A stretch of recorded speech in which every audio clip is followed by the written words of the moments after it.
Good evening. Let's call to order the Sustainability Commission meeting of August 18th, 2025 at 7:01 p.m. Yay. The city does not tolerate disruptive behavior in our meetings. Sunnyvale prides itself on the rich diversity of our residents. We are committed to creating a culture of belonging where members of our diverse community feel included, safe, and respected. The Sustainability Commission meeting is considered a limited public forum, which means the commission can regulate the time, place, and manner of speech. Speaker comments must be limited to the agenda item being considered by the commission for consent calendar or public hearing items. Speaker comments during oral communications must be limited to matters within the commission's authority, generally referred to as within the commission's subject matter jurisdiction. If a speaker's comments are not related to an agenda item, the presiding officer will rule the speaker out of order. A speaker will not be ruled out of order because of a disagreement with the content of their speech. Location and online meeting details are available on the Sustainability Commission agenda. Use the Show Captions button to view captions on Zoom. Comments on matters not on the agenda must be submitted prior to the time I call the item for oral communications. Comments on agenda items must be submitted prior to the time I close the public hearing on the agenda item. Speakers are requested to keep their comments to the time period set for public comments for the agenda item, which will be strictly enforced. Guidelines are posted on the city's website and on the Sustainability Commission meeting agenda. And so next we have a salute to the flag.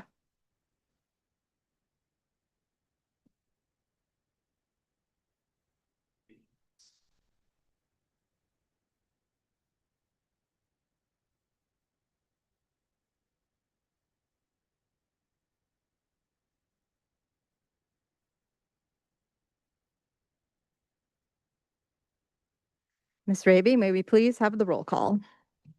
Yes. Commissioner Coons? Oh, I'm new to the system. Here. Commissioner Peranto? Here. Chair Nabhan is absent. Commissioner Jansen? Got to be on top of this. Here. Commissioner Ford? Here. Vice Chair Pistone? Here. Commissioner Chang? Here. And Councilmember Srinivasan? Here. Thank you. We have a quorum. Okay, now we have oral communications. This is now the public's opportunity to address the commission on topics not listed on tonight's agenda. This section is limited to 15 minutes and may be extended or continued after the public hearing general business section of the meeting. Individuals may only speak once during oral communications. The Sustainability Commission meeting is a limited public forum, and the commission can regulate the time, place, and manner of speech. Speaker comments during oral communications must be limited to matters within the commission's authority, the commission's subject matter jurisdiction. If a speaker's comments are outside the commission's subject matter jurisdiction, the presiding officer will rule the speaker out of order. This allows the commission to conduct its business in a reasonably efficient manner and protects the rights of other speakers. A speaker will not be ruled out of order because of a disagreement with the content of their speech. So please submit a speaker card to Ms. Raby, raise your digital hand now, or dial *9 on the telephone to indicate you wish to speak. I will call on members of the public participating in person first, followed by remote participants, and speakers will have 3 minutes each to speak. Ms. Raby, do we have anybody in person wanting to speak? No, we don't. And do we have anyone remote speakers wanting to speak? No, we do not. Okay. So I will go ahead and close oral communications. And next up is item 25-0838 to approve the Sustainability Commission meeting minutes of July 21st, 2025. I will go ahead and open public comment on consent calendar item 25-0838. Approve the Sustainability Commission meeting minutes of July 21st, 2025. Please submit a speaker card to Ms. Raby. Raise your digital hand now or dial *9 on the telephone to indicate you wish to speak. Ms. Raby, do we have any members of the public wishing to speak? No, we do not, in person or online. Thank you. So I will close public comment on that item, and I will ask for a motion from my colleagues. Commissioner Peranto. I so move. And do we have a second? Commissioner Jansen, A second. do you want to speak to your motion or is there any discussion? Okay, Ms. Raby, can we have a roll call vote? Yes. So for approval of consent calendar item 25-0838, Commissioner Chang, how do you vote? Yes. Chair Nabhan is absent. Vice Chair Pistone, Yes. Commissioner Peranto, Yes. Commissioner Ford, Yes. Commissioner Coons, Abstain?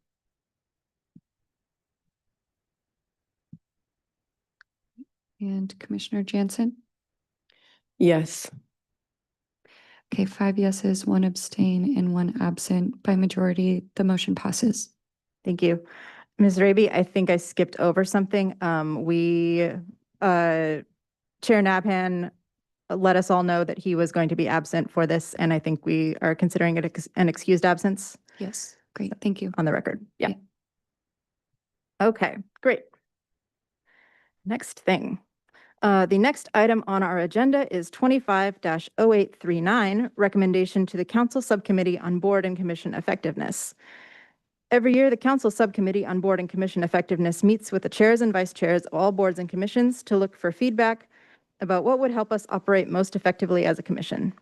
Ideas that have come up in the past have been examples such as making agenda packets available more in advance and including presentations in those packets. And so I think we are going to open some discussion on this topic for anyone who wants to discuss this. And Ms. Raby, then we're putting together something that will then go to council. Yes, so Madeline and I right now have a Word document up and we're going to just take note of whatever you all are discussing and you want us to put together to recommend to the subcommittee. And then once we have a pretty good draft going, we'll share it up on the screen and then you all can kind of help us massage it out and make it sound the way that you want it to sound. And then either yourself or Chair Nabhan will go and present that to the subcommittee. Sounds good. Thanks. So let's open it for discussion. Commissioner Peranto. So I have observed over a number of meetings that the participation of the public is fairly limited. And it occurs to me that for us to be more effective, that more engagement with the public would be helpful. And so I wanted to consider how we might accomplish that level of engagement. I think this is particularly important now because the message that's coming out of the federal level is really steering a lot of people's attention towards other things rather than continuing to work on sustainability and climate issues. And so I'm concerned that that our agenda, which I think is a very important one, and it's one that only can succeed in collaboration with other cities and other parts of the country, is at risk. And so the thing that we could leverage, I think, would be some additional public involvement to just maintain a level of energy and interest and action. And so I think there's 2 things that we could think about doing. One is continuing to develop, I think we've already started this, action items related to the public, things that will engage them. And then the other is having public engagement activities of some kind. And so I don't have any real solution to that, but I'd be interested in feedback from staff and others on this topic because I think it has come up previously and I would like to re-energize it. Thank you. Thank you. Commissioner Chang. To kind of add on to that point, a few ideas I personally have to expand public outreach is first utilizing more social media. So I think definitely maybe creating some kind of calendar for all commissions actually that can go on all social medias. They can go at the Sunnyvale Community Center and just having the specific boards and commission times for that entire month so that people, I know at the Sunnyvale Senior Center, when people pick up their flyers and their kind of menus for the week, then they can also pick up these kind of monthly calendars that have all the meeting times and maybe specific like agenda items if there are any. Thank you. Can staff speak to how are the meetings? I mean, I know it's all on Legistar. Is it advertised anywhere else already in the public in the city? A couple of meetings ago when there was this meeting is the chair and vice chairs of the board and commissions meet with the subcommittee specifically. This question or thought of engagement came up during that, and there was a big push to do more social media through the city's channels. And so we did a few like interviews of chairs and vice chairs, published those. I think that was when we started doing like the downloadable calendar. We did a lot of things around accessibility of the agendas and Legistar. We've got, the Constant Contact or Gov Delivery, I think is now the new one for you to sign up to get the updates and stuff like that. So there was an effort around making it easier to engage with the board and commissions around that time. I will say that the social media post didn't do well at the time. That's not to say that, with a fresh new take on it, we might be able to do a little bit better the new time around. So it's definitely a topic that a lot of board and commissions have, vocalized in the past. And in terms of engagement, I'm not sure what all the other board and commission meetings look like. I don't think that they're, I think it varies. Sometimes there's a topic that you'll see a lot of engagement on, and then you'll have meetings like this when you don't have people show up. So. Was that all Thank the you. questions you had? Yeah. I just, because I don't think this is the first time this issue has come up. And so I was just curious for the context of these comments. And yeah, thank you. We also post in the library as well as right out front in City Hall, hard copies of the agenda.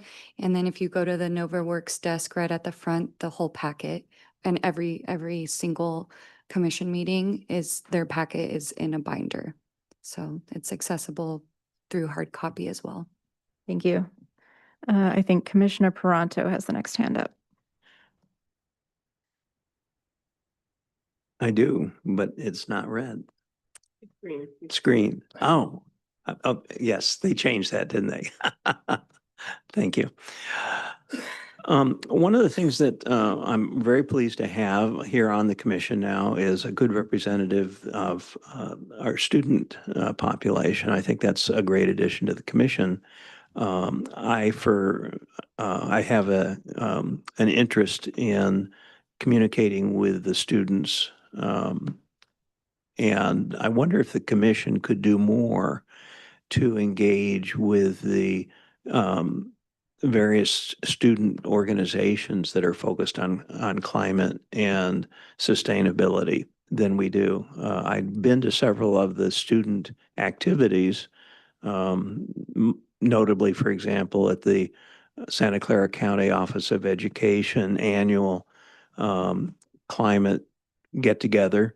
And of course, they have 310,000 students in all of the schools that they're overseeing. But I haven't seen our commission I guess I'll say our commission engaged in any of those student activities and maybe I'm just not aware of it, but it seems to me that one way we could improve engagement with the public is doing more effort at the student level, schools, community college, and just becoming more visible and maybe making some type of a presentation. I think we have probably the best sustainable program in the valley. I had a reason about a year ago to go compare all of them, and ours is by most measures, more comprehensive, more detailed, and looks further into the near-term future. And so it isn't talking about what we're going to get done by 2050. It's talking about what we're going to get done by 2030, which is harder to do because it's only a couple of years away. So the question I'm asking is, can we do more to engage with these educational institutions and have a presence there to encourage the students and let them, maybe invite them to make some suggestions about things that we could do from a commission point of view to encourage them to come to us because we're open-minded and we're interested in looking for more activities to engage in. So anyway, I'm interested in seeing what we can do with the educational institutions here in the Valley. Thank you. Commissioner Jansen? Those are all great ideas, but I was actually wanting to take a step back because I know we had this conversation, well, every year, but last year. Can you remind me which recommendations council approved? Because I have some ideas that I wanted to suggest again, but I'm not sure how far they got in the conversation last time.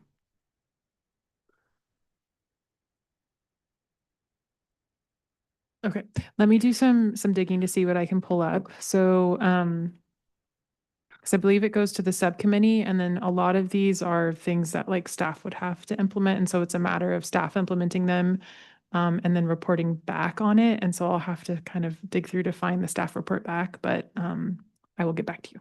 Okay. Can I also keep going or do you want? Okay. So I love the idea of some additional youth engagement. And actually Commissioner Chang and I have chatted a little bit about possible ideas for that. So I think that's definitely an area.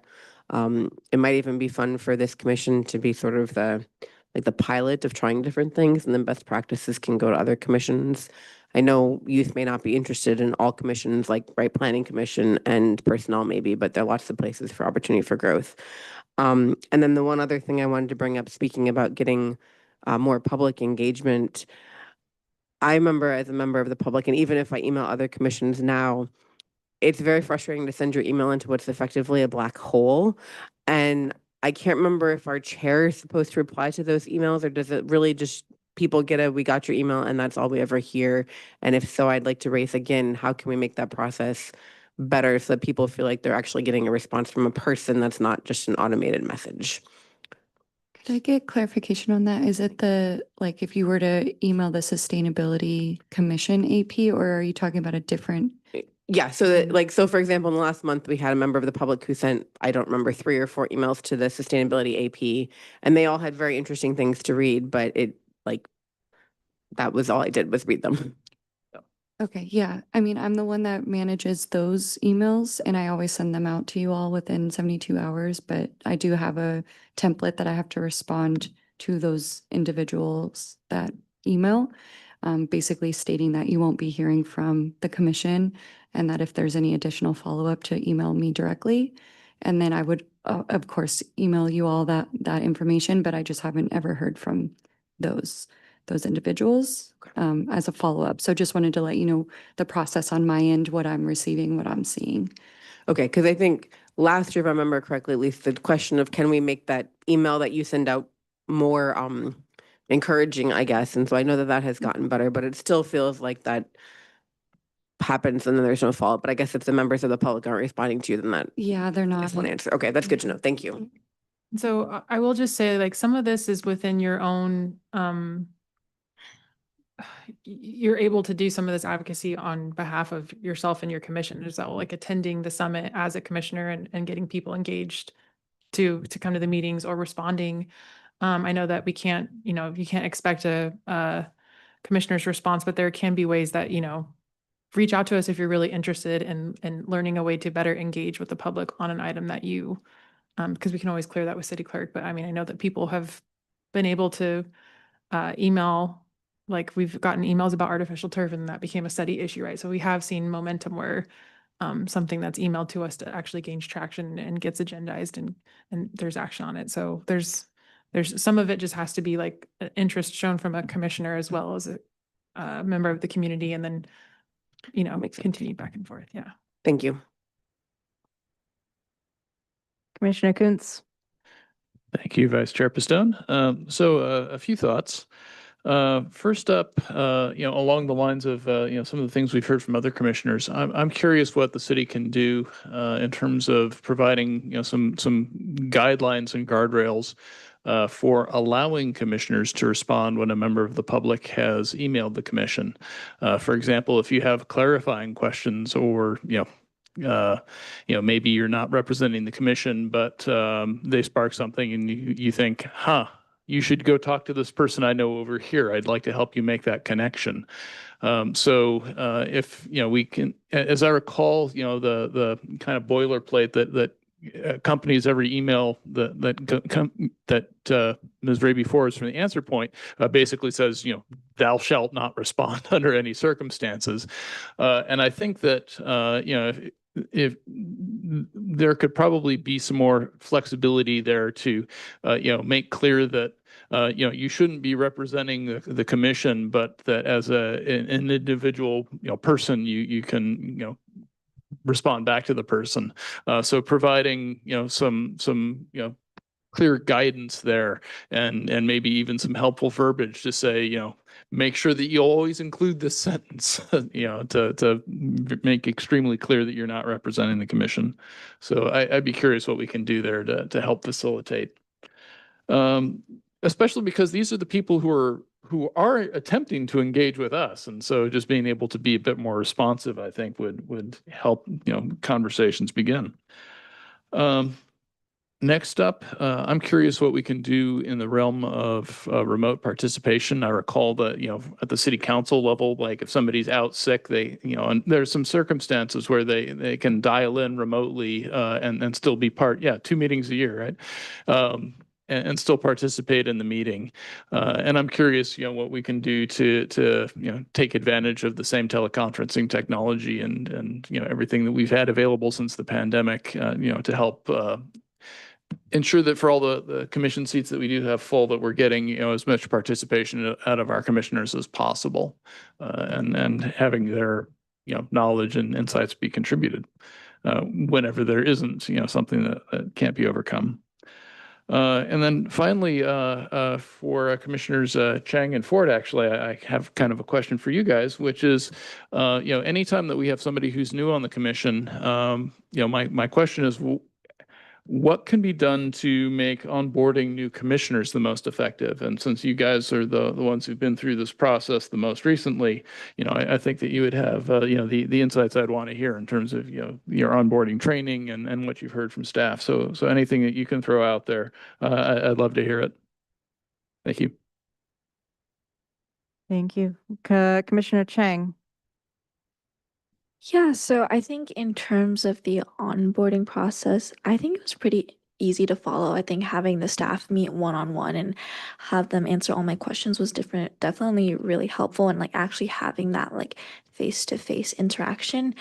I'm wondering if there's some way to kind of connect with all the commissioners before the meeting, maybe um some kind of like informal meeting, like, hey, if you want to reach out to this person and set up, like, if the staff members could provide some kind of list of all the commissioners, and that like the new commissioners could reach out to set up a one-on-one or some kind of like informal coffee chat. I feel like that would be helpful.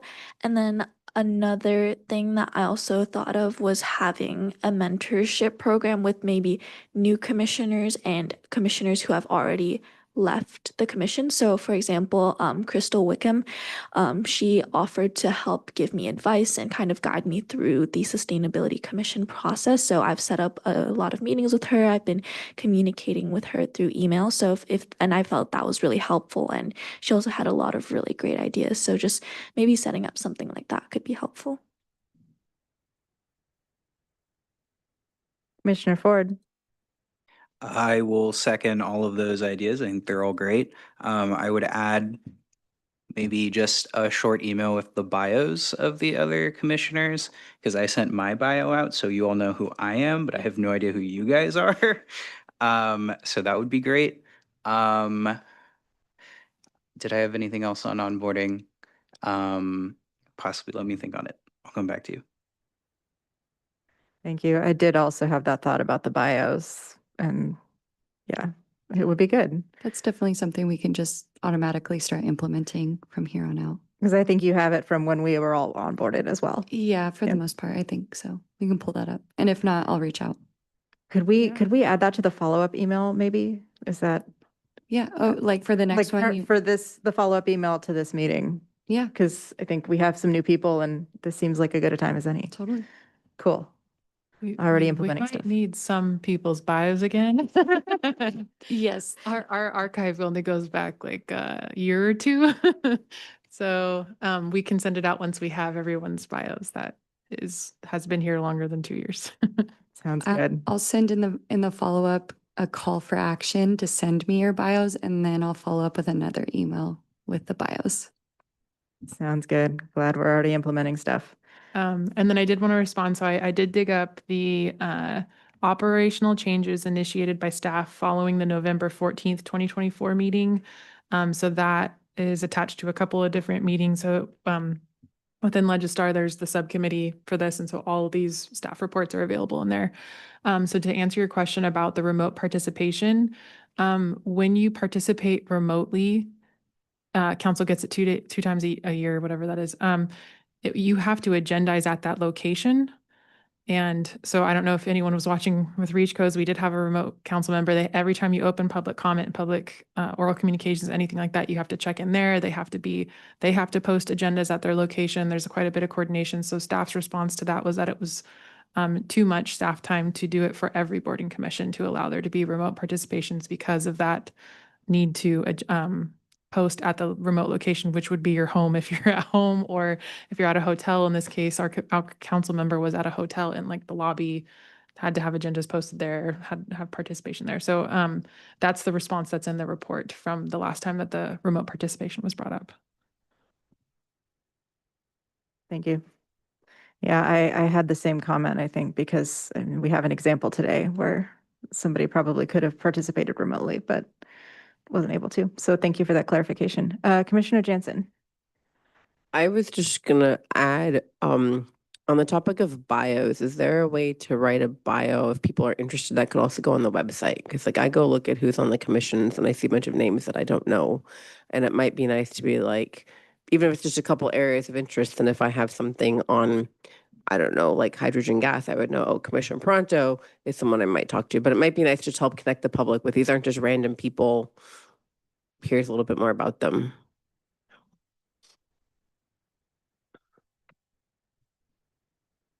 Thank you. Commissioner Peranto. I didn't know whether there was any value in some of the standardized bio places, for example, LinkedIn or something, that might be helpful. Or do we just create our own for the purposes of the commission? So anyway, I know for the work that I do and other parts of my activity, I put the LinkedIn link to my bio pretty much everywhere, business cards, websites, and what have you. So I don't know if that kind of standardized approach makes any sense. So just a thought. Commissioner Chang. I just wanted to ask if there was a reason that that like our personal emails aren't listed on the website directly. Is there like some kind of regulation about that? I'm not sure, to be honest. I don't, we'll have to get back to you on that. I think in that case, it might be helpful. Like, I think it would also solve the problem of not kind of emailing into a black void, because if they do email us in kind of like an individual capacity, then it might be easier to respond. Well, I think the reason too is that we can't have somebody bring all of you in one email, because then that would need to be agendized and you'd be having a conversation outside of your regular commission meeting. So that's really why we don't want the individuals posted, and because of the possibility of all of you being put into one email thread, if that makes sense. So Okay. it has to be individual, or no more than 3 members. And that's the Brown Act, is that? Yep, thanks. Yes.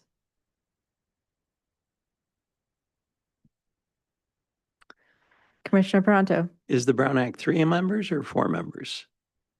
Or more than 4, I guess is my question.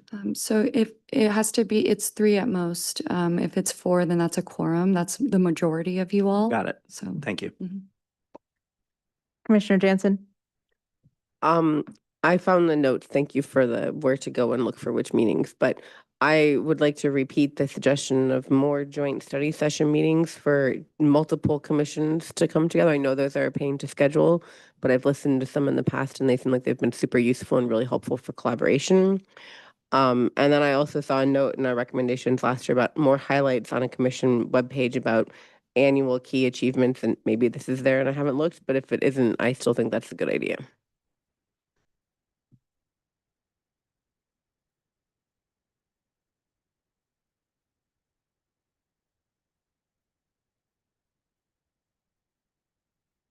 Commissioner Ford. Back to onboarding. I would be curious what the other commissions do for onboarding and if they're doing anything different, just to see what other people are doing and if they're doing anything more effective. Also jumping back all the way to outreach, question for staff. How often does the city table at events? Our team specifically tables at events very frequently. I would say anywhere from 2 to 4 times a month. It can, I mean, some months can be really heavy and others can be light, but like National Night Out, we had 2 tables at 2 different neighborhood associations. We'll be at events like Lunar New Year, Diwali, Pet Parade, State of the City, and then we do farmers markets generally once a month, maybe twice. And then we host a number of events ourselves, but we've been trying to get out into more community events this past year. So ones that we haven't attended as regularly. So we've popped up at a few library events, kind of done research to kind of figure out, you know, what other events are going on that allow for tabling and that are useful to table at. So for example, one year we tabled at, I think it was the Art and Wine Festival, and everyone was just kind of partying and the music was really loud and nobody wanted to talk to city staff about sustainability, believe it or not. So we lesson learned there that that wasn't a good event to table at. So yeah, our team in particular is very engaged with outreach. You're newer to the commission, but at the end of every meeting, we kind of do a run through of like events and participants. It's a good point, though. I don't know that we've ever done like a full review of like the number of times that we've tabled or people that we've engaged with, but we do track that. So that's something I can look into reporting out a little bit more regularly or even adding to our scoreboard site. So That would be great. Do we have any format for people at events to maybe like write a note or something that can come back to the commission? I'm thinking like one of those like drop boxes, maybe. yeah, we don't have a.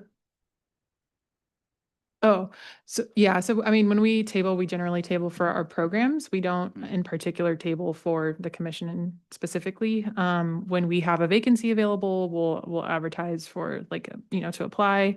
But for the most part, we're usually pushing out messaging.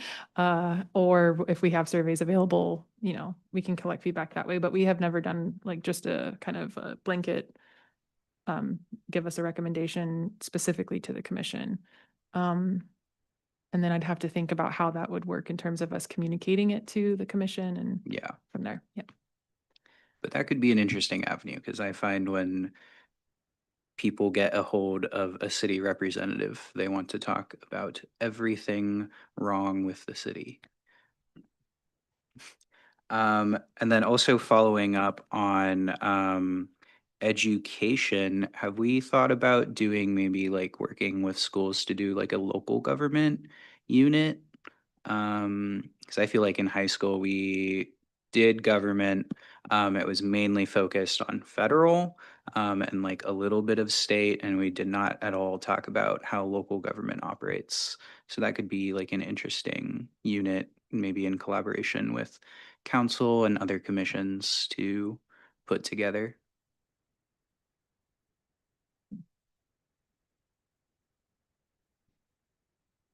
Commissioner Jansen?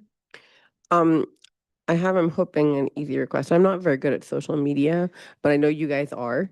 And one thought is when you give us, like you said, this list of all of the events that are coming up in the next month and every meeting, and then you send out the follow-up email.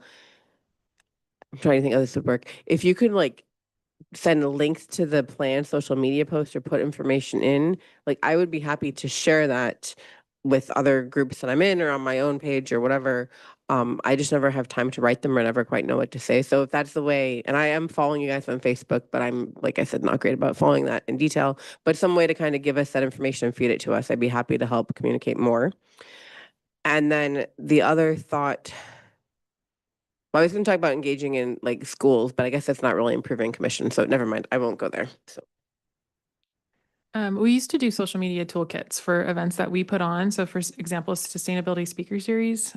If we didn't do those this last year, then I'll check in with staff about that. But generally the events that we host and put on, we will give you toolkits for, and then the ones that we're just, resharing or spreading the news out, we don't have toolkits for those ones, but yeah.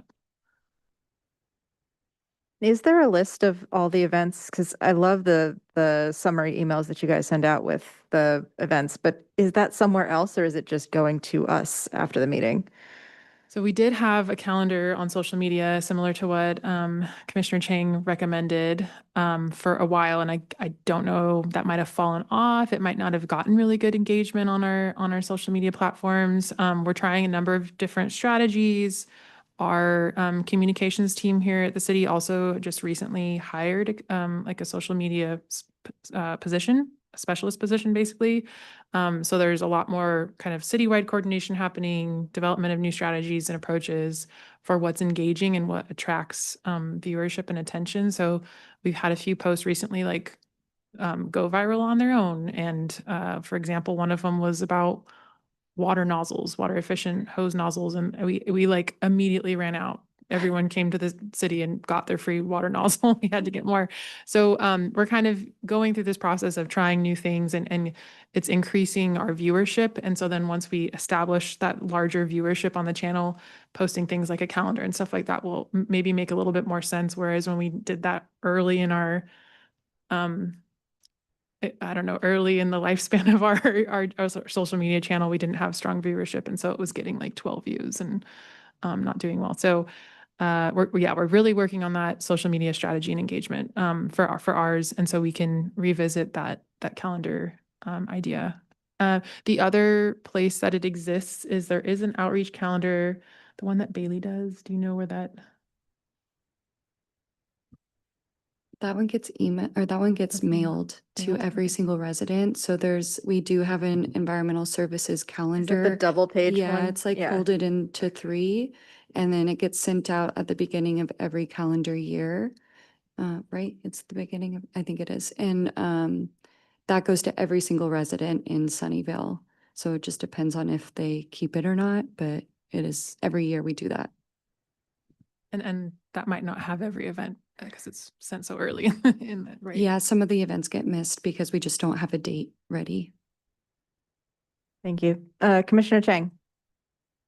Kind of going back to the idea of people advocating into a black hole, I was wondering if it would be possible to provide some kind of toolkit for advocacy in the automated, or not automated, but in the template email response, kind of maybe like a document or PDF that details a step-by-step guide on how to advocate effectively. I know when I was doing advocacy, one of the council members sent me a guide by Supervisor Joe Simidian, and I thought that was really helpful. It detailed a bunch of strategies, emphasized the importance of follow-up and coalition building and how to gain traction. And I feel like if you provide them with the step-by-step, then you could see more action coming from these comments.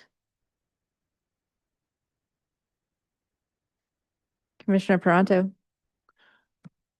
You mentioned a moment ago that, or at least there was a discussion a moment ago about some kind of a news blurb that might be available or that would be being put on social media and what have you. And I just wanted to volunteer our newsletter.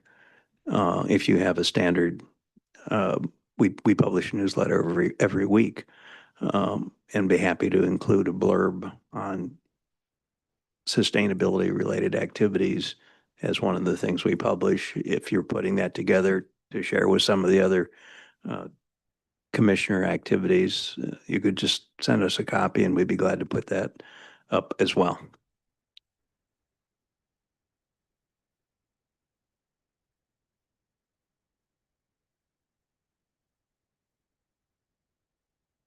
We all commented out. I was just going to mention a few things. Everybody had very good suggestions, I think. And we talked about the remote participation thing. In the interest of saying things that are good, that I like,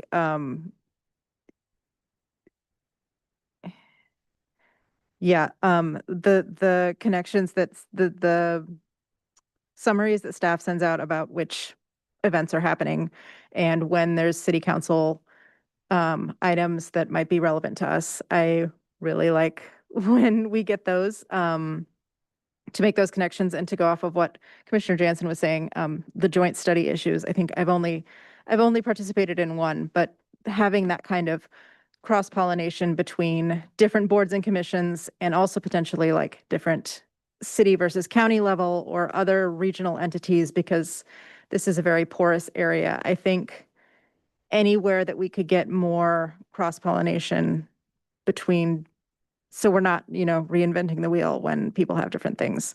I think that would be good to see. And that also goes into what everybody was saying about public outreach and how to better engage the public and communicate better. So yeah, that's pretty much what I had that wasn't already talked about. I think if we have no other comments to talk about, do we just put up a Word document and Yeah. start working on it? Yeah, we can. Madeline, I think, is just reviewing some of the notes that we took, and then she'll let me know when she's ready, and then I'll put it up on the screen. Sounds good. Thanks.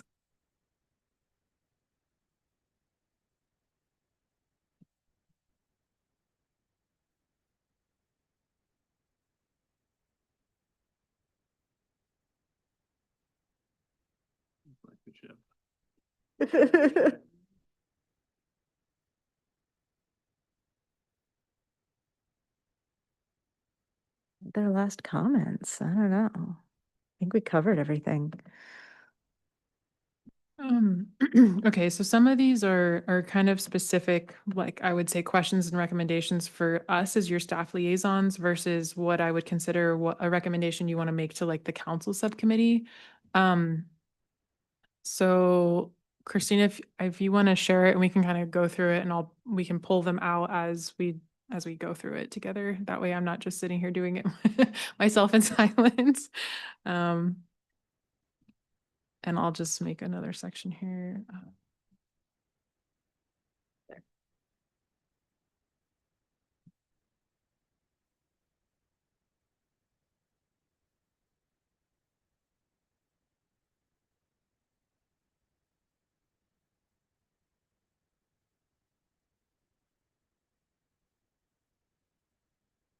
Okay. Yeah, so I think the first one.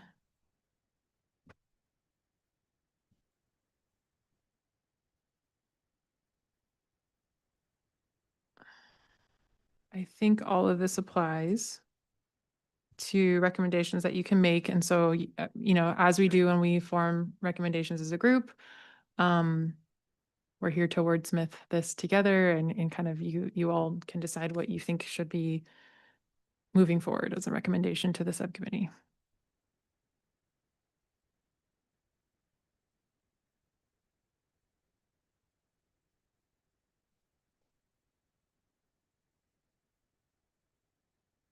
Commissioner Jansen? I really like some improvements or recommendations on, maybe it's a mix of 1C and 1H, but how to make upcoming events more visible to the public. Like, I get lost in Legistar and it always takes me 7 times longer than I feel like it should to find something. If I want to look up an agenda, it's really annoying to do. And I feel like lots of people, particularly people for whom English is not a primary language, would give up early. And so I think that I don't know what that would be. Social media might be a great place for it, but some way to just make that more easily accessible. And I know you said you're doing some of that already at the library and here, which is great, but where else could we go?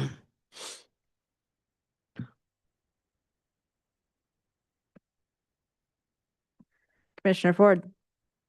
For H, I think that one was more referring to like festivals and events. And then C looks like it's more border commission meetings. But they could be combined.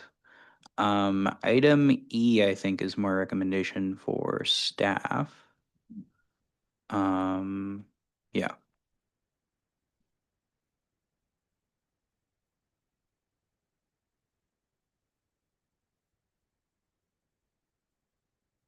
Commissioner Chang.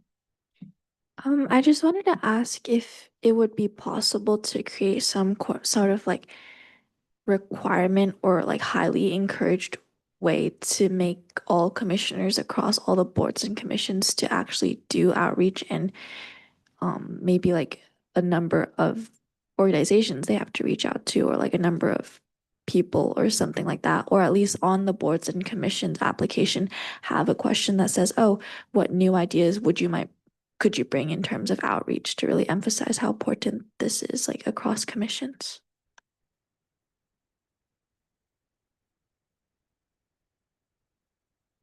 And to that end, I think we need to be aware of the Brown Act stuff as well, because I think that's something that can be a hesitancy is, am I allowed to talk to this person? I don't want a daisy chain or anything. So I guess like toolkits and how to better do outreach, but also make it more clear, some maybe examples about what are things that we can do and what are things that we can't do, if that makes sense. Commissioner Paranto. Maybe we can get a clarification on the Brown Act. What I'm aware of particularly is communication between commissioners is limited to 3. But I don't know of any limitation on talking to the public and usually what I do is I say I'm on the Sustainability Commission, but I'm talking to you in my private capacity, which I think is consistent with what I was trained to do when I was onboarded. And maybe that's changed, but I think it's probably consistent with what's going on. So it's possible that the outreach part of it, commissioners talking to the public, may not really have significant restrictions other than just that we're talking in our private capacity. But the fact that we're on the Sustainability Commission, I don't think has to be a secret. We just have to say we're not talking in an official capacity to the public in whatever forum we're in. So I feel like there's not very significant limitation there, as long as we, do that one step. The other comment on 2A, responding to individuals, I know for the member of the public that wrote us with several suggestions, that I took a couple of those and actually submitted them as study items. It turned out they went to a different commission, but did the person who wrote in ever find out that happened? No. And but should they? I can email them. Yeah. So maybe there's some kind of standard protocol that we should have for letting the member of the public who took the time to contact us know that we actually took some steps to address what they brought up.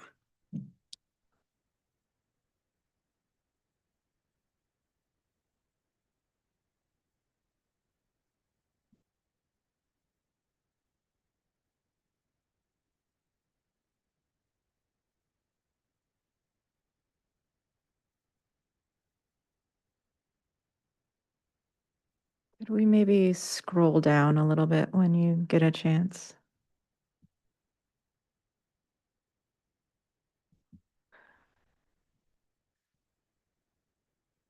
So I highlighted that one in yellow just because I did respond with the response from last year, and I was wondering if you wanted me to remove it or leave it. We can keep Commissioner Coons. So I'm a little bit torn. So here's the nuance. Given the constraints that you described, that does seem overly cumbersome for the city to have to manage. I feel like I remember that during the pandemic that there was something where somebody could say that they were sick and on council, and they didn't have to be at a publicly accessible place with the agenda posted. So perhaps that has changed. I think maybe the ask to take forward would be to keep looking for opportunities to facilitate remote participation. So it's not gosh, I think the city should do this if it's going to be that disruptive to staff. But for example, when the city is taking its legislative positions, it should consider having something that they have a position that the mayor can write a letter to the legislature in favor of making the Brown Act less cumbersome and modernizing it. And can staff remind us, during the pandemic, the Brown Act was modified or suspended or altered somehow? Yeah, there was a temporary ruling that allowed all of the remote meeting and remote participation to happen. And so when we pretty much around the time we were moving back into this building.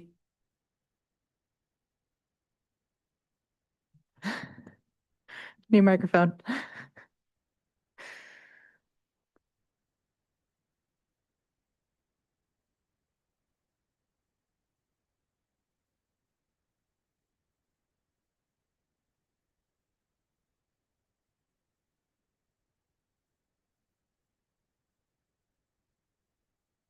Hasn't booted up yet. Okay. Oh, when we moved into this building, that was around the time that it was being considered, and there was consideration at that time for it to be modified on a more permanent basis based on kind of what we all experienced during COVID. And I'm, is this going to be better for city clerk? I don't think this one's going to work. Okay.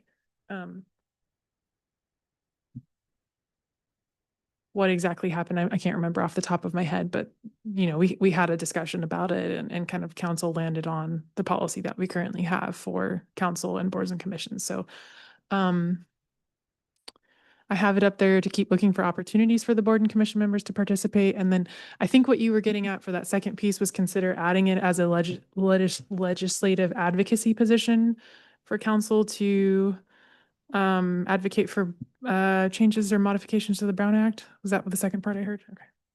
Because all this is at the state level. This is a state requirement for the agendizing at a particular location and all that stuff. Correct. Okay. Yeah. I don't know if we want to write it down, but I think there are like accessibility issues regarding who can be at boards and commissions. Like if someone has a chronic illness, maybe you're not going to be able to show up to a certain number of meetings. And yeah, we have the technology these days, and looking for ways to modernize it, I think I think it's overdue personally. I don't know if we want to say that, but framing it in terms of accessibility, I think is not a totally random thing. Commissioner Jansen, you've had your hand up for a bit. That's okay. Technical difficulties. So looking through this list, I feel more comforted with all the information you've shared tonight about when emails go in through the sustainability AP, but I would still prioritize better ways to make that a rewarding engagement avenue for members of the public. And then I was looking at number 6 on the joint study session meetings, and I think Commissioner Pistone mentioned the idea too of like there are county level commissions and commissions within other cities, certainly in sustainability and probably even other things that are like Parks and Rec or BPAC or similarly related.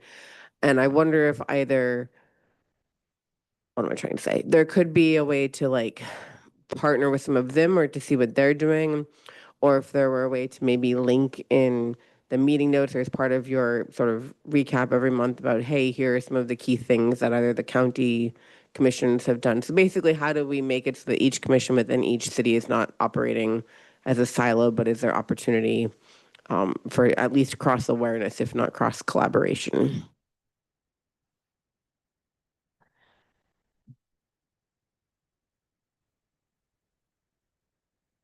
Let me know if you want me to add or reword anything as I'm going. Okay.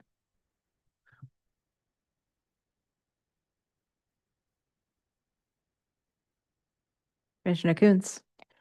This goes under wordsmithing, but at the top of the page under, looks like 2A point I, or point 1, sorry, Roman numeral, instead of create a requirement, maybe the word encourage board and commission members to do outreach and part of their role would be a better phrasing. I'd agree with that phrasing. I don't know how you would enforce that requirement. To this volunteer position that we're doing. Yeah.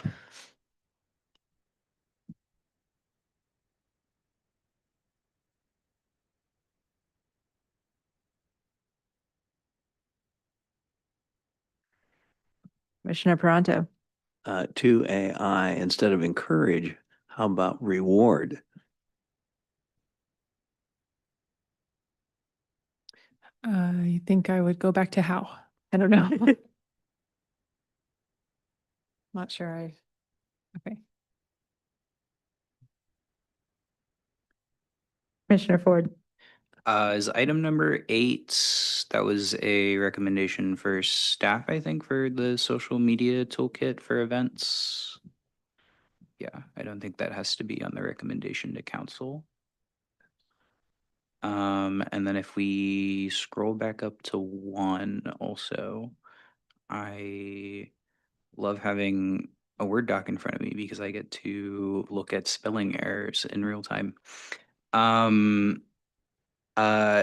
Number 1, item F, I believe should be organize a unit for students to learn more about local government operations.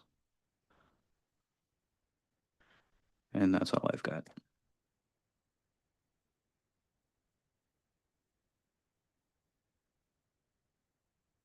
I'll let you finish that edit before I call on Commissioner Chang.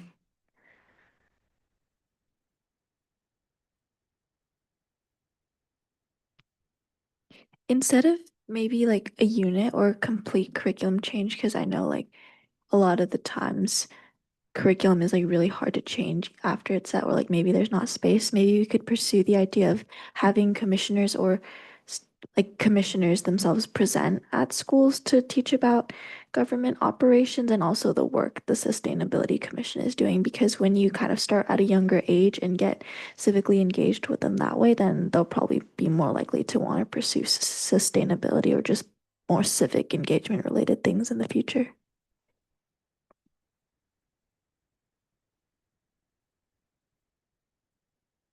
So would it be explore ways for commissioners to engage students about local government operations or something like that? I do agree that a whole unit is probably more work than staff has time for and more work that local teachers have time for, unfortunately. And we should pay them all way more than they're getting, but this is the world we find ourselves in. Commissioner Jansen. I was just gonna add to that. I think, is it 3rd grade maybe in Sunnyvale that comes to City Hall? I can't remember if it's 3rd or 4th grade. And Yep. when they came, I have heard that kids just think it's fascinating and it's this whole thing that they never knew. And they're super excited and they come home and they talk about it for far longer than they probably should. But there are also organizations like Environmental Volunteers, speaking specifically for sustainability, goes into classrooms and things. And I wonder if there might be an opportunity to, and part of what we could explore is, could people, staff, or could commissioners go into classrooms and just have a short conversation that maybe partners with a unit in a specific grade or something that we could roll out to different schools. Again, right, raising awareness when kids are younger. If we could piggyback on an Environmental Volunteers less than one day, then we don't have to plan things. We just have to show up and talk a few minutes about what we do.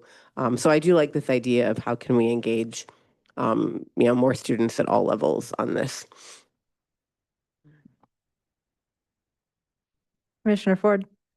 I will agree that what was just mentioned is probably more what I was imagining in my head. I would add maybe the possibility for that being a pre-recorded video.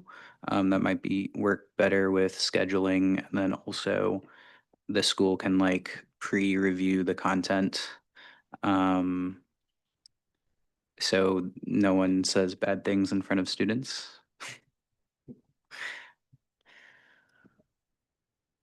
I think staff mentioned there were interviews with chairs and vice chairs in past years. As part of the social media Okay. outreach, there was like interviews that were shared over social media. Were they on like YouTube or? It might have just been more, I don't know if it was a full video displayed. Commissioner Coons, do you by chance remember, were you part of that? You weren't, okay. I think it might have been Chair or Commissioner Wickham at the time. It might have just been shared snippets from like in text form from the video or the interview. I don't know that it was actually like videotaped and then shared via video. I can't remember, to be honest. Okay, so there's nothing that already exists that could be repurposed towards this end. I'm looking for ways to not add extra work. Well, and you'd probably want New yeah. people, Mhm. modern, who is currently on the commission. Correct, Yep. yeah. Commissioner Kuntz. Just in terms of, tightening up what we have here so that hopefully our spokesperson doesn't have an overwhelming amount of things to try and get across to council. Going to get there eventually. Yeah, I was curious how 1D and 1F were really different. One is, generically engage with youth and schools. The other one is kind of a more specific flavor of engaging with schools and students. I was wondering if 1D was serving any purpose or we might get rid of it. And then next up, 1A, creating action items that engage the public. I wasn't really sure what that meant in terms of what the commission would do, and was if we could either clarify what that is or take it off. Commissioner Chang. I'm wondering if like kind of similar to what Commissioner Coons said on the topic of engaging more youth, I'm wondering if there could be a clause that kind of emphasizes doing more outreach to youth in terms of on like getting them to apply to actual commissions. So a few ideas for this could be sending like a packet or a presentation to community college students at maybe Deanza, Foothill, or at all the local high schools, as well as maybe creating some kind of policy that actually forces the city to do outreach and make sure that even years from now that this actually does happen. And then also potentially exploring the idea for maybe adding like a non-voting youth member on every commission, or like reserving a spot for like a youth member for at least maybe like one application cycle. And I think this is really important in my opinion because youth are kind of the only group that don't have a voice in terms of being able to vote for people to represent them. Like they aren't able to do that at all. And because youth are at the forefront of so many of these issues, like we're the ones who are going to inherit our planet, bicycle pedestrians, that's a very prominent issue for youth. I'm just wondering if this could also be something that's brought up to council.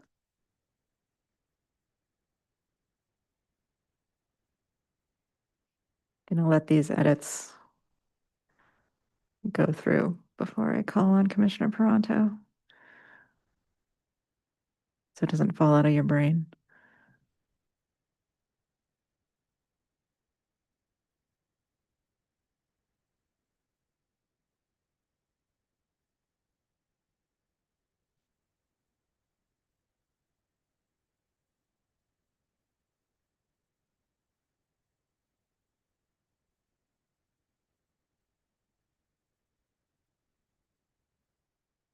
Commissioner Peranto. Yeah, in section 2 that we're just creating there, it occurs to me that the students, non-voting members to boards and commissions, I'm wondering if since we're interested in doing more social media, we could actually have some type of an official influencer, students getting accepted as the influencer for this year, and that they have some specific activities related to social media, creating messaging or influencing or talking about activities. So try and put a little more structure on that that's around the social media aspect of it, and actually have some kind of a position here on the Board or Commission for those students. And the reason, one of the benefits to the students, I, in other situations, have found that I've been able to engage students quite effectively by giving them an official role, a title, and something that gives them a little bit of resume material after they've done it, which could, be helpful in getting jobs or doing other things down the road. So by doing something that's official and saying, you accomplished these 3 or 4 things that you were expected to do over this 12-month period, and this was an official accomplishment, gives them something back for what effort that they've put into it.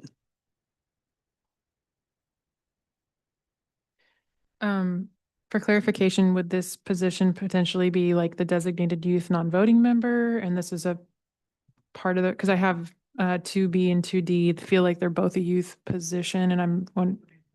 Okay. Can you turn your mic? Yeah. I'm trying to build it into what you had already written there, as a more official activity that they could get some acknowledgement method that it was official city letterhead. You did, this particular thing for this position that was not something that was just made up, so to speak, but it was actually had some expectations. And so they accomplished it. And so it gives them some acknowledgement material. So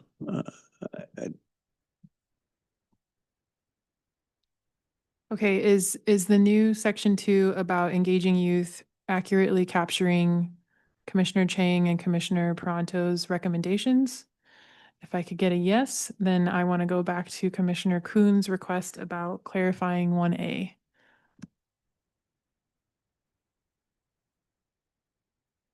Yes. I have a comment on 2, but Sure. yeah, we can go back on that.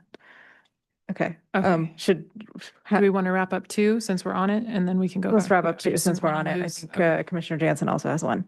Okay. Commissioner Ford, did you have a comment on the same one? Okay. All right. I'll let you go first. I'll go last. Very quickly, I know San Jose has a youth commission. I have no idea what the procedure would be for adding another commission to Sunnyvale would be, but maybe we could list that as an alternate to these other ideas. There is a youth advisory committee, I believe, or teen advisory committee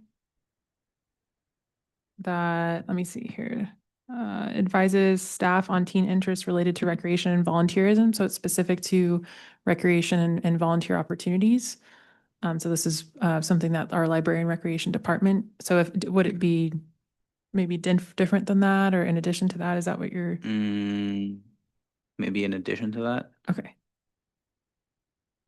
So going beyond the scope of the current teen advisory committee then? Yeah. Okay.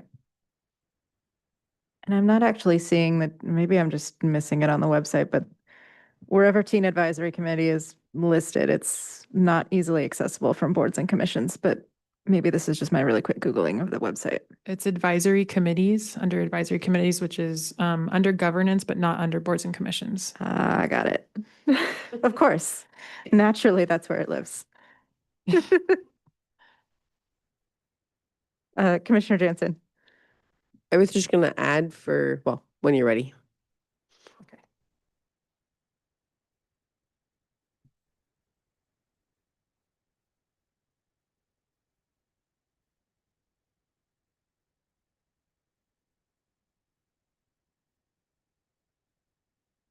You guys get to watch me type in real time. It's so stressful. No No pressure. I think it's probably the better option than talking over while you're trying to type things. You ready? Yes. Okay, so to add on to 2C, I know Fremont High School has both government and US government classes as part of their probably social studies department. And it might be nice when applications open up for commissions if you either connect with that teacher or teachers and say, hey, could you announce this? Or even someone comes and just probably easier to have the teacher talk about it. But that would be an easy connection to high school students who are in Sunnyvale. And I was also looking, and Deanza has a course on community organizing. So perhaps their political science department might be another easy connection to help advertise openings. Just as part of when the application process opens up, that becomes an outreach step that would hopefully be easier and also raise awareness and targeting groups of students who may be interested.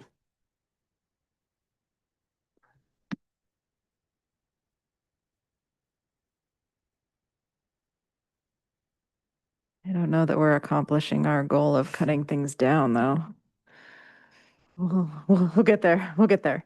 Commissioner Pronto. I have a little bit of a concern about 2D, David, in that might be creating a silo there. I'm interested in having the youth actually work with us as a sustainability commission where we can engage with them on the whatever tasks or contributions they're going to make on social media. I'm concerned if we create a separate organization, youth organization, commission, what have you, that we won't ever see them. And so they'll be doing good stuff, but it won't be our stuff. And so I just a little bit of concern there about 2D.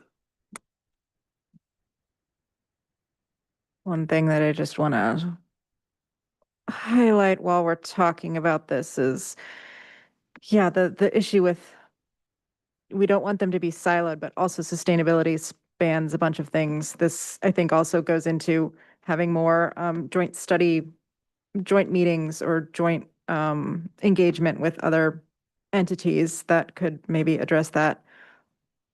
And then I just want to bring up if this is already a volunteer position that we are not getting paid for and we are spending our own time for it. And so if we're adding more of those positions, they're going to be more available to a certain demographic of youth rather than everybody. And how can we make that more accessible, I guess? Just want to throw that out there.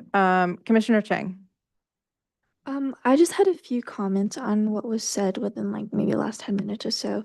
So I think I mentioned this when I first applied to the Sustainability Commission, but for the past year, I have been trying to create a youth commission for the city of Sunnyvale. And the biggest problem with this is kind of like budget, and it's kind of really expensive, I think, to create an entirely new commission. And I know it's not at the forefront of a lot of city council members' minds because they say that youth can already apply to commissions. So kind of adding to what Commissioner Pronto said, I think an alternative if there were to be like a dedicated youth seat or like a seat that's reserved for youth, like for one application cycle, then they could form like an unofficial collective with all of those youth representatives and kind of just meet like unofficially to discuss ideas or coordinate something and that way these ideas wouldn't be in a silo. Instead, there would be like a lot of cross collaboration between these commissions. And then to clarify something about the TAC, my friend served as the president of the TAC for 2 years, and I'm pretty sure they do purely like recreational planning, so event planning, and not they don't really work in an advisory capacity at all. I don't suppose staff has it off the top of their heads, but do you know how many youth apply for boards and commissions as it is? I can say that this year, I think this was our first time getting somebody under the age of 18 to apply, I believe. Maybe Councilmember Srinivasan has more Yeah. up-to-date information on that. There was a high schooler on Human Relations Commission. He served as the chair of the Human Relations Commission, and the next is Maddie Chang. Okay. Yeah, we did explore Youth Commission, and then as Commissioner Chang said, it's expensive. You need to have staff, and then produce agenda and all the things. And then the other concern we had was exactly what Commissioner Paranto said. That is, we don't want it to be in a silo. We wanted youth participation in all the commissions, Sustainability Commissions, Art Commission. Of course, planning and personnel board are very, very specialized. Right. But other commissions, there is a possibility for high schoolers to apply. Okay, and is that a newer No, addition, or anybody has can always apply. been? Yeah, Okay. it has been always like that, but Okay. since it was not publicized that well, so thank you. Thank you. Commissioner Kuntz. So I'm going to amplify, I think, what we've heard from Commissioners Paranto and Chang already. I definitely see a concern with having a standalone youth committee be something that's siloed and possibly, duplicative of what other commissions are already doing. I do like the idea of having, a youth seat on the different boards and commissions and weaving that into the existing structure, making sure that the youth voice is present. And so then instead of kind of making decision making and advisory, functions that the city have more complicated, it's more taking them and making them more effective. I'd also say that echoes a model that we see. For example, in the high school district, there is a student member of the board of trustees, and that's something that they always have. So there's certainly precedent for it. So yeah, I would personally like to get rid of point 2D, but we do have the point 2B talking about a reserved youth seat. So I think that addresses the concern in a more pragmatic and operationalizable kind of way. Commissioner Ford. Yeah, I was going to say delete 2D. Sounds like everyone else thinks so. And then I think, are we done with point 2 then? I have one more comment One on more. that. Just going back to my previous comment, if we've only had 2 who have applied, I am worried what happens if we have a designated reserved youth seat and then we have 0 applicants, that seems, we need to do both but I think to my mind, it might be better to focus on 2A and some version of 2C. I don't know if it needs to be a clause or a policy, but just better publicizing it to different groups, see if we get the engagement that we're hoping to get, see if we get more applications from youth. And then hope that city council, who I think have a stated desire to have diversity of different types of commissioners on the different boards and commissions, that will hopefully come out to be that. And if we end up with a bunch of applicants and still no youth on the different commissions, then maybe we should have one that's reserved. But I don't know how difficult it is to fill those spots is my concern with having a reserved seat. Commissioner Chang. Wait, I'm really sorry for dragging this issue out longer, but I just wanted to say, I think the reason there are no youth applicants is because there's nothing that says you can be here. There's nothing that forces outreach, and there's nothing to say that city council will want to appoint youth in the future unless there's some kind of set precedent of having a reserved seat. So in a personal story for me is I was never planning to apply for a commission until one of the council members directly told me, hey, there's an open spot. I think you'd be a great fit and you should apply in that way. So a lot of other students aren't going to have that opportunity to have that one-on-one with the council member and be directly encouraged, even though I knew in the back of my head, oh yeah, I am technically eligible and I've heard about it, but it didn't feel like there was a space for me until someone directly told me like, hey, you should be here and your voice does matter. Thank you. Commissioner Peranto. Following up on her comment, I agree with everything that she just said. And I think if we engage with the schools, the teachers in the appropriate area early enough, that I think there'll be a reasonable number of applicants. I think it's a matter of just awareness and building a little bit of enthusiasm like she was just talking about. Commissioner Coons. So, at the end of the day, these are, things for city council to noodle on. I think it's an interesting idea and I'd like to see it go forward to them. And, they will do with it what they will. We could add the word consider adding instead of just adding. Fair point. Might be, a little more polite, but, Yeah, right here There we go. we still have I'm wondering if we can combine 2A and 2C somehow about engaging students and also publicizing vacancies better at schools. Would that be more concise, or are those two separate points actually?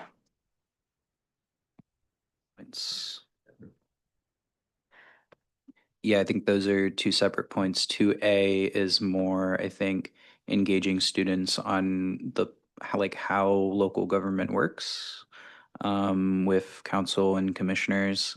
And then 2C would be encouraging them to actually apply to the commission.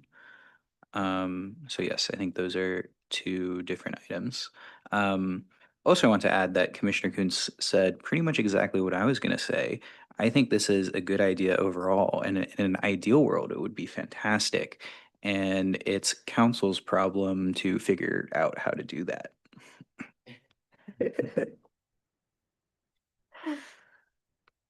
Sounds good. Yeah, I think it would be great if it could happen all at once. Just so those connections are made.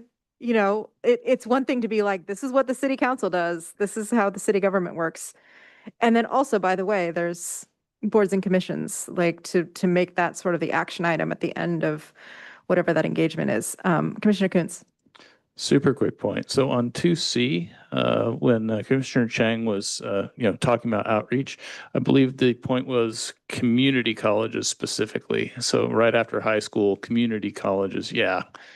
And that gives us a specific local tie to, Foothill and De Anza, and it's not just, Stanford.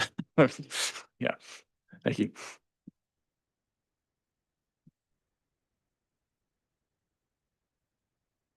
Are we ready to move back to 1? Okay.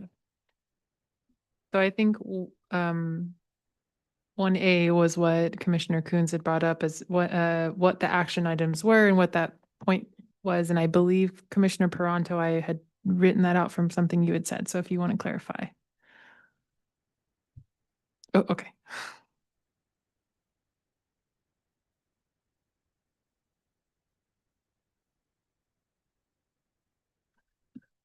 I will say I have 1A and 1B feel very non-specific, and I think we either need to clarify them or delete them. And I support deleting them, I guess. Commissioner Ford. I think 1B is more covered under like the social media and posting a list of events. So I think that can probably be deleted. I'm really not sure what 1A is referring to at all. I might say I think 1A is sort of encompassed in point 1, the heading is just increase engagement by creating action items to engage the public. That I would also support deleting those two because I think they're a little bit redundant with the header there. I think the original thought when we first kicked this off was that we just wanted more people to come to the meeting. So the item would be to create an action item to bring people here to engage with us more.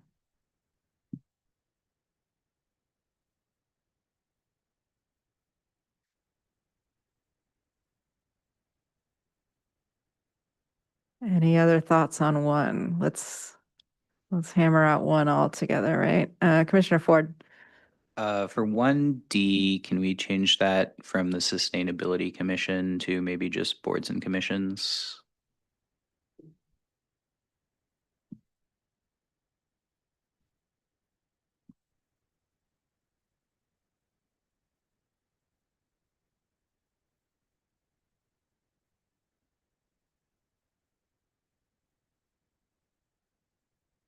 Okay, so I was hearing from a number of commissioners, some actions related to A and B, and Commissioner Peranto, do you want to respond to any of that regarding comfortability with that it's suggested?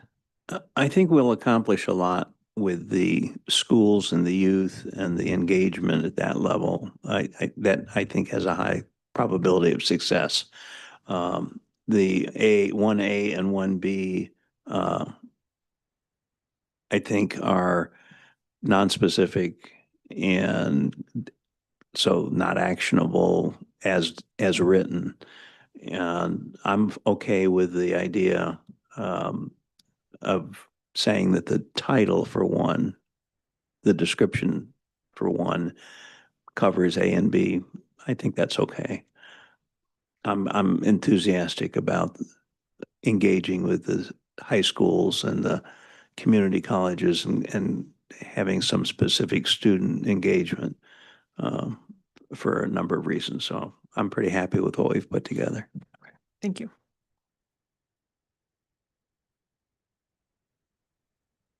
So now A and C, are those different? I think we clarified that A was more for social media and monthly calendars related to the board and commission meetings themselves and generating awareness of those. And then C was just that, I think C was just, you all wanted to see a list of all the events that you guys, the same thing that you get in your follow-up emails, you wanted that posted more generally. Right. Um, Yes, you did say that. Thanks okay, for okay. reminding me. There's a And lot let me of know if there's words. any like clarification. Commissioner If you have Ford. recommended edits to clarify. Yeah. Since 1C is just like about events, which would be like festivals and whatnot, that one might just be a recommendation for staff. Thank you. Yeah, thank you. Right.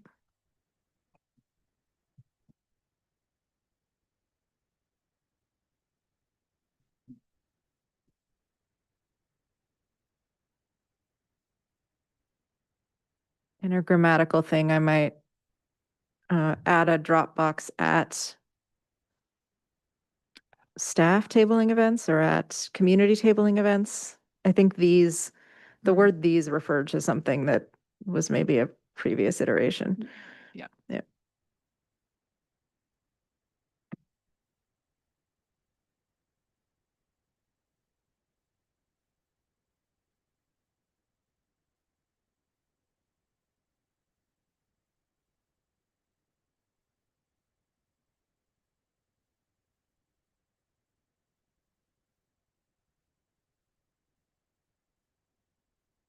Okay, are we feeling good about one and want to move down to the 3, 4, 5?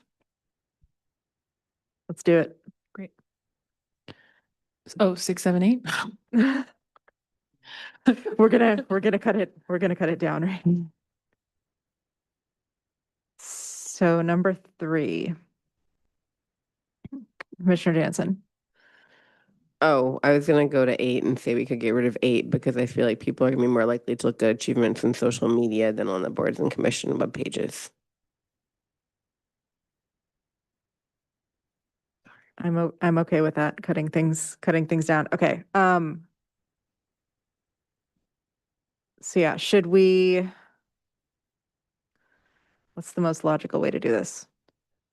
Sorry, so were we good on cutting 8? That was agreed. Okay.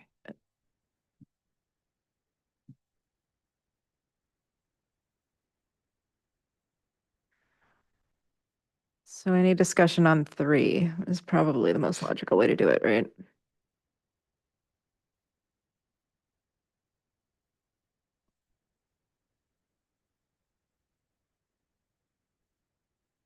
Commissioner Jansen. I still think 3 is super important. My only suggestion would be instead of guardrails in 3A, maybe guidance. You know, even talking to you guys tonight, I've learned things I didn't know about, like, hey, I can say, Ms. Raby, I want to respond to this person, can I? And just a sense of how to engage with them correctly. And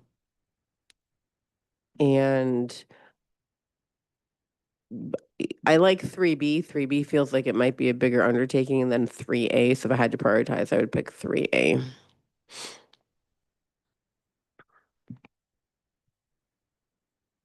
Commissioner Ford. Should item 6 go under item 3? It seems kind of random otherwise. I think the intent was making us more human to the public.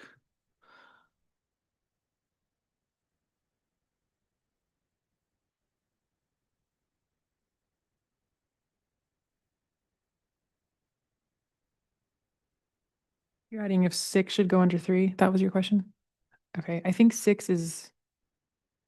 is very specific to the email exchange process. And so I don't know that the bios contributes to the email exchange process itself. Okay.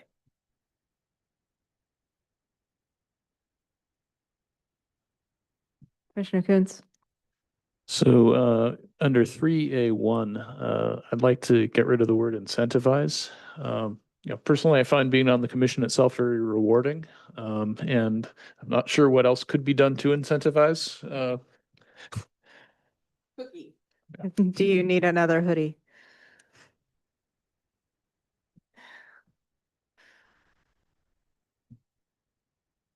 On 3A, I think we can tighten that up. Better guidance for what commissioners it's saying the same thing twice, right? Better guidance for commissioners to respond to individuals, guidance what to say if a commissioner is responding to an individual. Just And is it just that? I For think- how commissioners can respond to individuals? For how commissioners could respond to individuals? Is that how we would do it?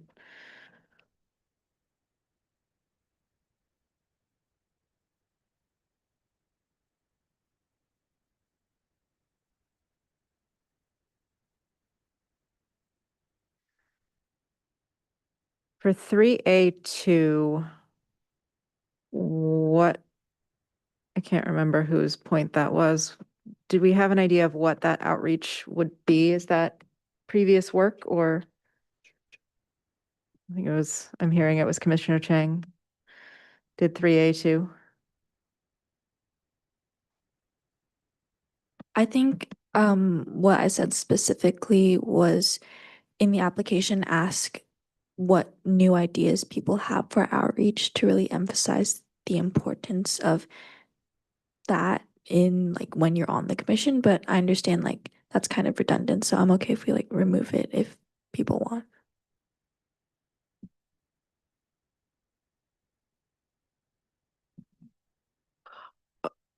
Commissioner Okay. Dampin, yep. I remember when I interviewed, I was asked, and I can't remember if it was ways for outreach or ways to make things more accessible. I had ideas, and I don't remember what they were. I should listen to that. But I think that there's a big difference between having ideas and then being able to implement those ideas. And so I think that 3A just generally of better guidance of how to respond is a good first step in trying to push that way. And I think if we had clear positions of what to do, it would be easier to do at least outreach after emails come in. I know that's not the only form of outreach, but that one specifically. Okay, what if I remove 3A2 and then 3A1 just becomes 3B? And there's just 3 bullets there, and that's just its own separate bullet instead. 3A1 becomes 3B, and then we have a 3C. Yeah. It didn't feel like, it feels like it's its own thing regarding communications. I like that. And then, yeah, okay.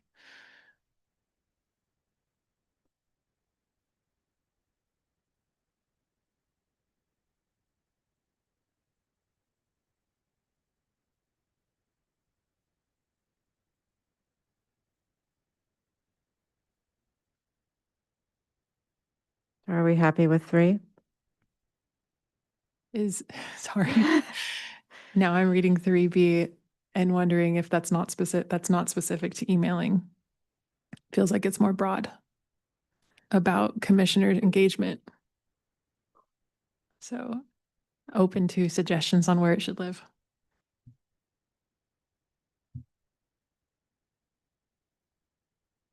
Does it belong under 1? I think it belongs under 1. Yep. I'm hearing some yeses.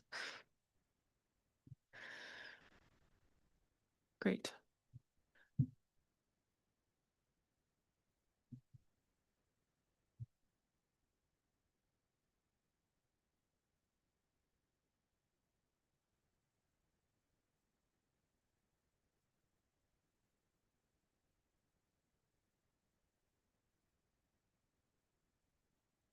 Are we good with 1, 2, and 3 then?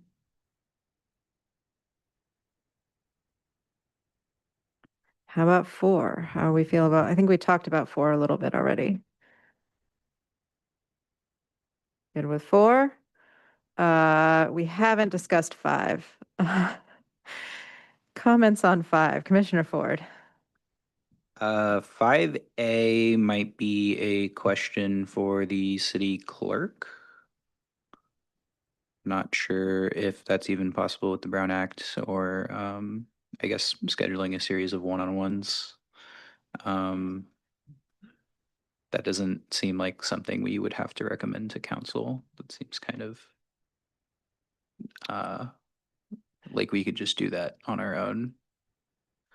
I do like to be, or sorry, 5B, 5C, I think is also just a recommendation for staff. And also the same with 5D, I think just having all the commission liaisons talk to each other.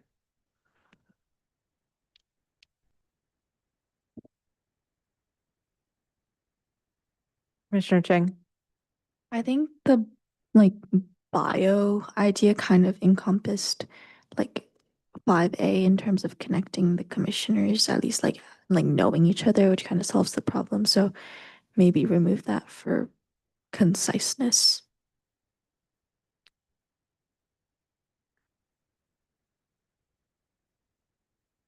Commissioner Coons. Just for the header of number 5, I don't know that these are necessarily points about the efficiency of onboarding, but I think there are points about the effectiveness of onboarding.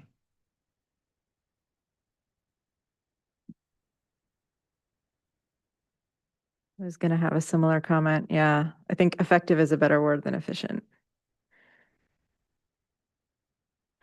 Commissioner Ford. If we're removing 5A2, I mean, we could just have 5B have a mentorship program. So could it be something like make onboarding more effective, e.g. having a mentorship program between new commissioners and outgoing commissioners or something like that? Because I think current commissioners, you might get into some Brown Act things. But if it's people who have served their 2 terms and still want to remain engaged, that could be a nice connection, especially if you're replacing someone who cycled off, and having those connections with somebody who's done it for a long time. That could be nice. Commissioner Kuntz. I wonder if the, a conversation between an onboarding board member and somebody who's existing on the commission, if that could be just like the chair. Because then you're not getting into Brown Act issues, because you're not saying, hey, go meet with a quorum of the commission. But I do think that would have to go through staff, because, the chair's contact information would have to be provided. If we're talking about this being a suggestion for all the boards and commissions, then that does go to, council or the city clerk, rather than just being a suggestion, for our specific staff liaison. I think it may be up to whoever the current chair is and whether they had been elected yet, whether they reach out to the new members. Commissioner Paranto, did you mean to put your hand down? Commissioner Ford. I think I mentioned it might be a question for the city clerk. So one of my questions would be, when does an onboarded commissioner become a commissioner? Is it immediately after they are voted on by council, or is it like the first meeting that they attend or something? I think it's the oath. Yeah, you have to Okay. be onboarded. You have to go through the training and do the oath of office. So there's two requirements that the city clerk usually will immediately email you after you get appointed. And then you have to follow those two steps and then you're on the commission. Okay.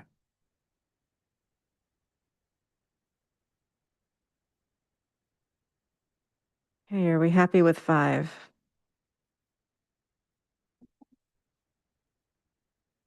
Seeing no disagreement. Number 6.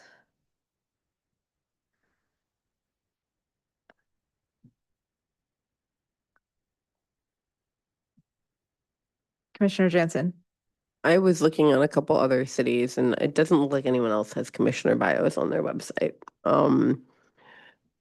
I like the idea on one level, and I mean, we're already putting our bio, well, most of us are putting bios on LinkedIn and who knows what on social media. But I wonder if there's any sort of a privacy concern with people having information on the city's website. I'm kind of neutral on this, so I'd be curious what other people think.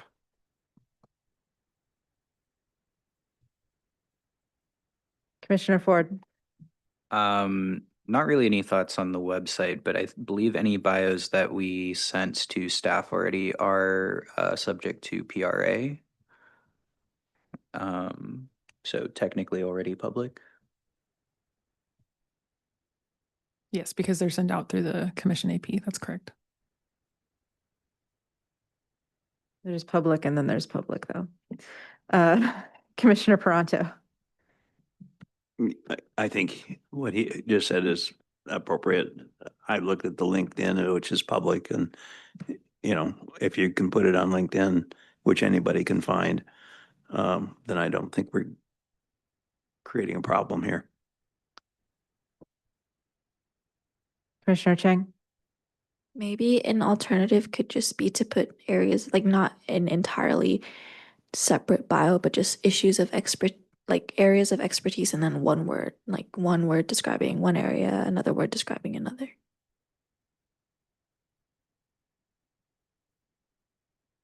So maybe instead of adding commissioner bios on the city website, add commissioner areas of expertise or something like that.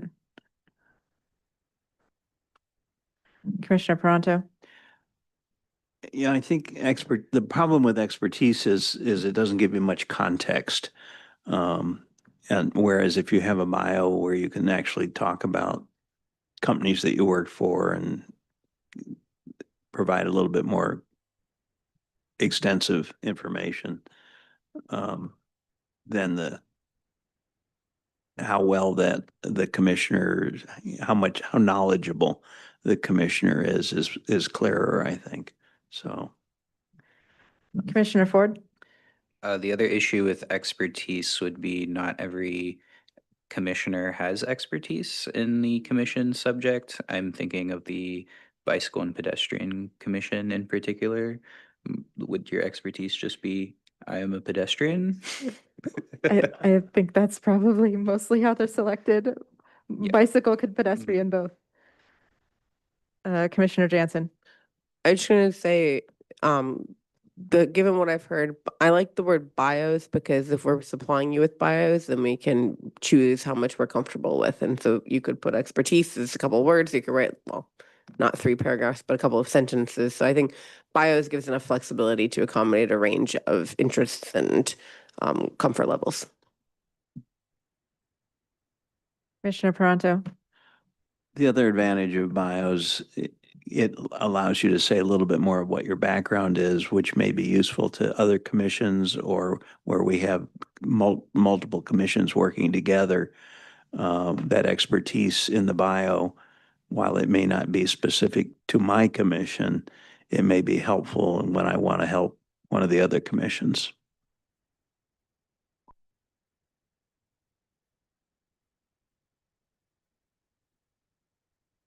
Going back to the earlier comment about privacy issues, I might be a contrarian and say maybe we should remove 6 just because I think I am very Googleable. I am the only one of me. If you want to know my expertise, you can find me. And having more information out there is, I can imagine, particularly on other boards and commissions, there may be people who would not want to have their personal life situation. I mean, the Human Relations Board or one of the other boards, it might be a little too putting things out there, and yeah.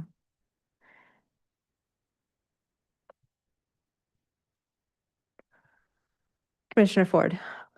Do we want to change it to allow commissioners to add optional bio to city website? Would that address your concerns? I guess the other question is this going to be very onerous to implement? I was thinking that we could even just go back to a previous discussion that we talked about, is just putting more social media posts out there about you all and your bios. The commissioners that do want to share more about themselves, we can do, interviews with you all and post highlights of your background, your bio, your interests. It could be nice, because I guess another concern is, what if your bio changes? Everybody's got a bio somewhere on a website that hasn't been updated since 2016, and well, that's maybe less of an issue for a 4-year term, but still. Commissioner Peranto. Since each of us is in control of what we put into the bio, I think how comfortable we are it's in our own hands. So, the city, we're not saying what it is that the bio has to have in it. We're just simply saying, here's an opportunity for you to make a statement about what you think is useful for people to know about you in relation to the commission or related sorts of things. So I think the people who are concerned about how much they want to say can say very little, and other people who don't feel uncomfortable saying more can say more. I guess another question. We're not done with this one. And we're talking about putting it on the page of, here are the boards and commissions, here is name, term ends, term until this year, that kind of thing. If we do let people put whatever they want there, do we want somebody to have to scroll through like a 4-paragraph bio? There should be some kind. I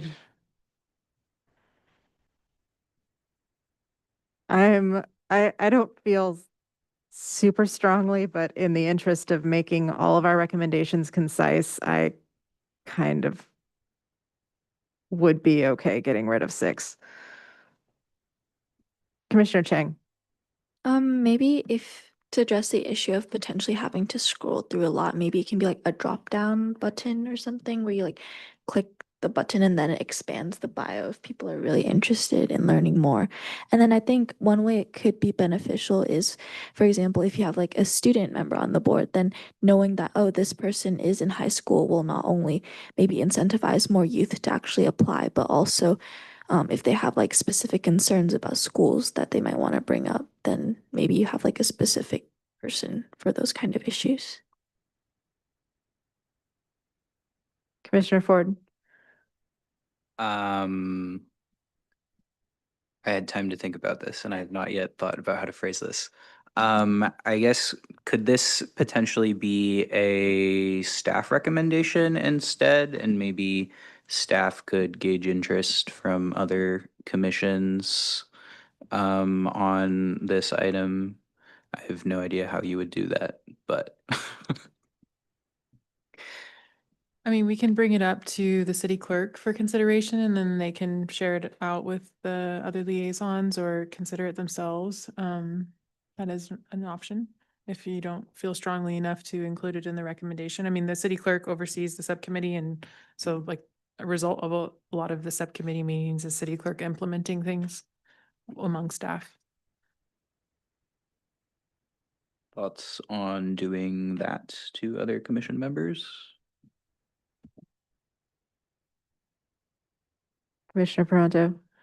I feel pretty strongly that the bios are a good idea. I have not, even though I'm on the commission, do not have a particular insight into what my other commission members' backgrounds or areas of expertise are. I only know what they've expressed in the commission meetings. So I would be very interested in seeing the bios made available. I think particularly for new commission members, having some insight into who they're working with is very helpful.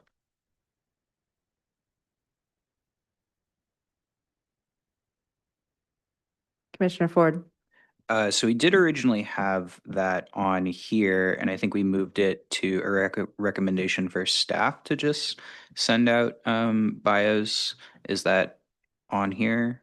I see a faint. It's below, so we have another section down below, Christina, if you could Yeah. scroll. And that's specific to the commissioners on this commission, so we have those bios and can share them with you all, but we're not, we don't have access to other commissioners on other board and commission bios, you know, Okay. and ability to do that. So that would be, yeah, I mean, it's either you can ask us to ask about it, or you can bring it up at the subcommittee and council can decide whether or not to tell staff to look into it. So that's just whichever pathway you want to take to direct staff about this. Okay. And we can't guarantee any action. We can just raise the question. Commissioner Kuntz. So for point 6, I've kind of heard some back and forth. I wonder if just including the words optional and brief before bio. Consider Allows to brief bios. yeah. I would be okay with that. Consider adding brief commissioner bios to the city website. Commissioner Peranto. In one of my other roles, I do bios for all of the people that are engaged in volunteering. And one of the people gave me a 16-page bio. So I just offer that as a little point of humor.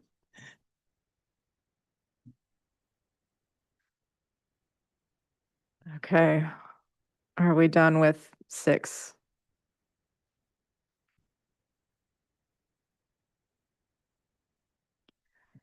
So number 7. Joint study session meetings and the potential for cross-jurisdictional collaborations. Commissioner Kuntz.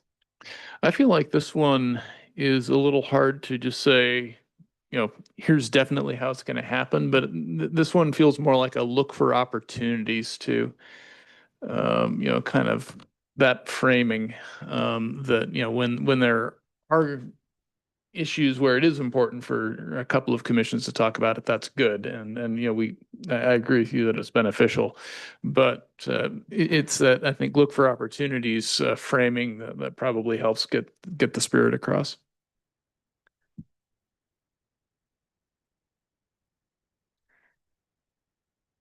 How would we feel about moving 7 up to like number 4? So switch 7 and put 7 above 4. Because I do think I at least would like it above 6 and maybe above 5. I just because I think it's a really important thing. And I mean, we talked a lot about silos, and I think there's a lot of opportunity for us to not be siloed, and looking for opportunities to have joint study sessions is how we might be able to do that. Commissioner Jansen. I like that. I was also, so last year when we had this discussion, the language in the meeting minute notes is more joint study session meetings for commissioners to meet on topics that intersect between two or more commissions. So we could copy that. I also think what you put there is okay, but I just thought I'd throw that out as an alternate option. I really do like the idea that this is both the within Sunnyvale commissions and also cross-jurisdictional commissions as well. I think that's important. And I do just want to add that that feedback was heard and that's been discussed amongst the board and commission liaisons. And so that's something that we are looking for. I will say our commission's the one that typically does it. And again, for our climate action plan update in October, that's something that we're considering as a joint study session. So we are working on that scheduling. So it might not feel like that feedback was heard, but it was, and it has been communicated to staff. I think sometimes it's just hard to find the opportunity, so you don't see it happen as frequently. There's some cat herding that goes on there too, I'm sure. Oh, yeah. It does, I will note, it does create a special meeting, which doesn't require attendance. And so there's always that caveat with it too.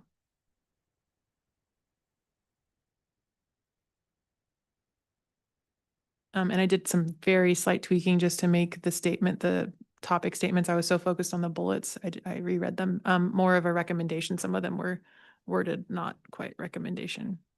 And that's on 1 and 2. I think 2 and 3. Okay. So 2 just said engagement with youth, NBC work, right? That wasn't a recommendation. And then 3 said how to make emailing. So I just made them action statements. I like it.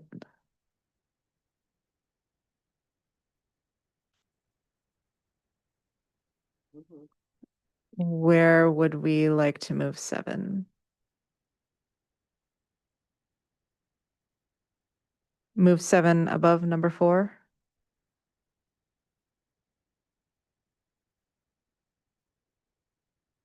I think that's good. And we could maybe even switch 5 and 6 just in priority, because I think we had the answer of the remote participation, but it's still something we'd like to do. But we also kind of got an answer.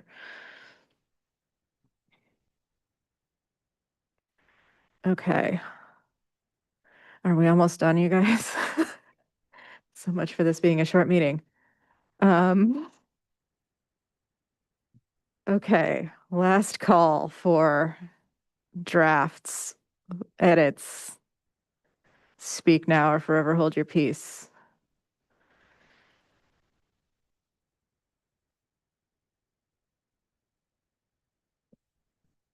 Get my script.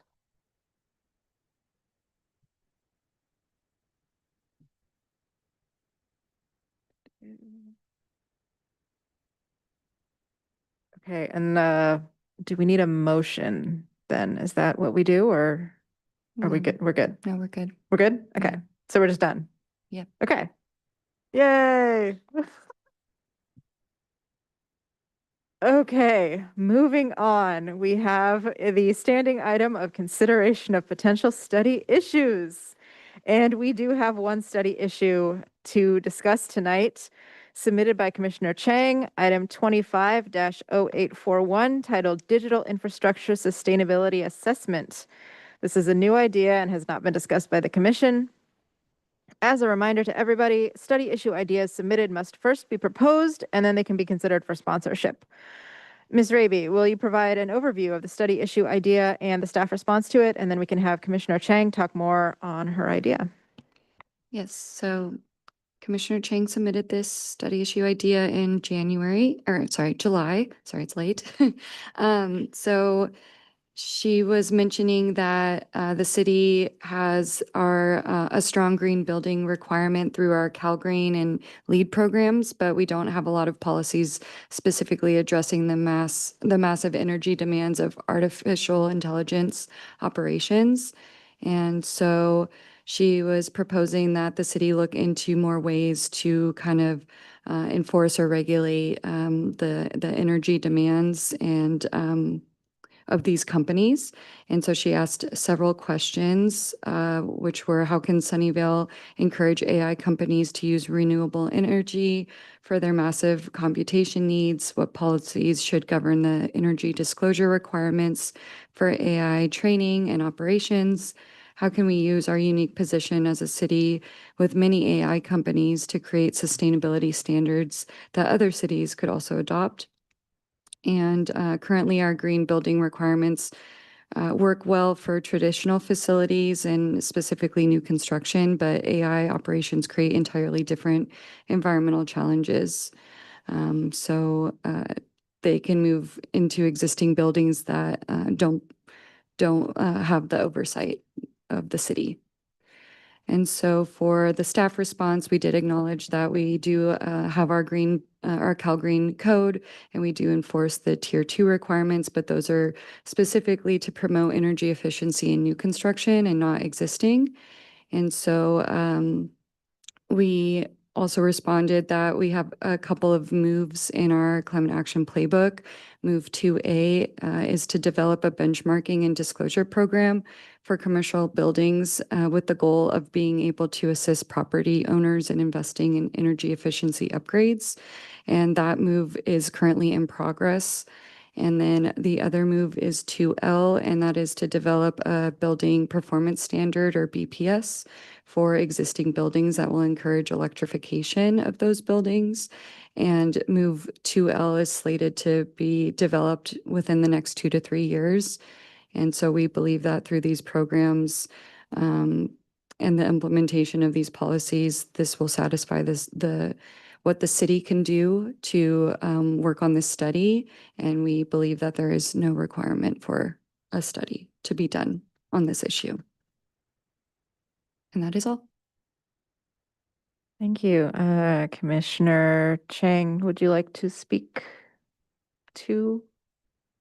I just want to say thank you for looking into the issue, and I really appreciate all the studying that was done. And yeah. Commissioner Peranto. I didn't hear you mention microgrids when you were talking about digital infrastructure. Can you comment on that, please?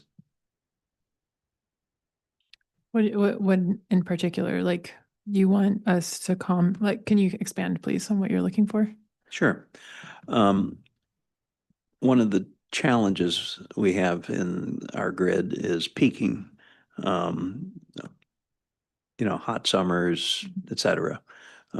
Everybody goes home and what have you. And so microgrids are intended to give us the ability to maintain energy locally and not have to build quite so much infrastructure for handling peaks. And one of the ways you do that is in your electrical code and your building codes, you put requirements, or you encourage people to put digital infrastructure in so that they have the ability to do bidirectional power of one sort or another, so that they can have virtual microgrids, virtual power systems, which means if there's storage available, that can be used. And so I just was saying that when she talked about the recap, I didn't hear anything about virtual storage or microgrids or anything to try and trim those peaks as part of our instruction to people that are building new buildings or refurbishing old buildings, that should be part of the what they're implementing. Yeah. Solar plus battery is not required as part of any of our building code currently. Solar is, but that without even needing a full microgrid, you can offset your peak demand with just having a battery attached, right? And so that's pretty much, you can't get the incentives of adding solar nowadays without having the battery. So we don't often see solar go in without battery. We haven't discussed requiring microgrids. SVCE, it's the interfaces to enable the storage and the microgrids. It's not so much that we necessarily want to require each individual building or activity to implement a microgrid, but building energy management systems. In my case, just on a personal basis, I'm actually implementing this. in my home. And I've got an electric vehicle. It's got a 60 kilowatt hour battery in it. And I am in the process of connecting it to the grid so that it can actually deliver energy from my EV into the grid. So vehicle to grid. So it's a vehicle to grid. Mhm. And so I didn't hear anything. In order to do that, it turns out the missing piece, I've got the EV, that's got a bidirectional interface on it, no problem. What I don't have is the interface that goes in the house. If I can clarify, is this part of the AI study issue that we're talking about? And it's part of what they were talking about, digital infrastructure. Well, so the digital infrastructure, so the study issue specifically asking us to look at how to monitor and encourage the AI, the energy required to run AI systems, how to monitor and cap that. And so if you're offering like vehicle to grid integration, digital infrastructure that help manage peak demands of systems, that could be a component considered as part of the benchmarking program, as part of building performance standards. We didn't go into details of what all could be considered a part of that. Those are strategies that could be considered a part of Okay. that, if that, That's fine. okay.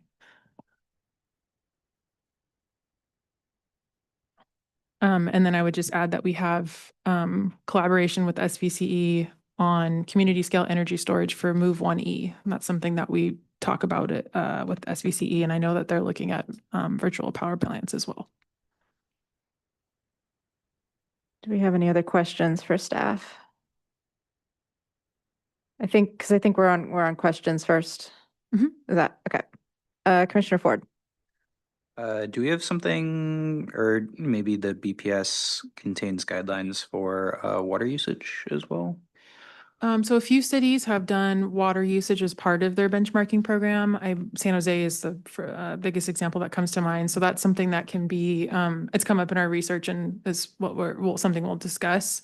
I don't think we have a move that calls that out specifically. We have a few moves around like limiting water use for certain things in commercial and then preparing for gray water expansion and purple pipe. But it's come up in our research, so will be considered as part of we'll discuss with staff. Okay.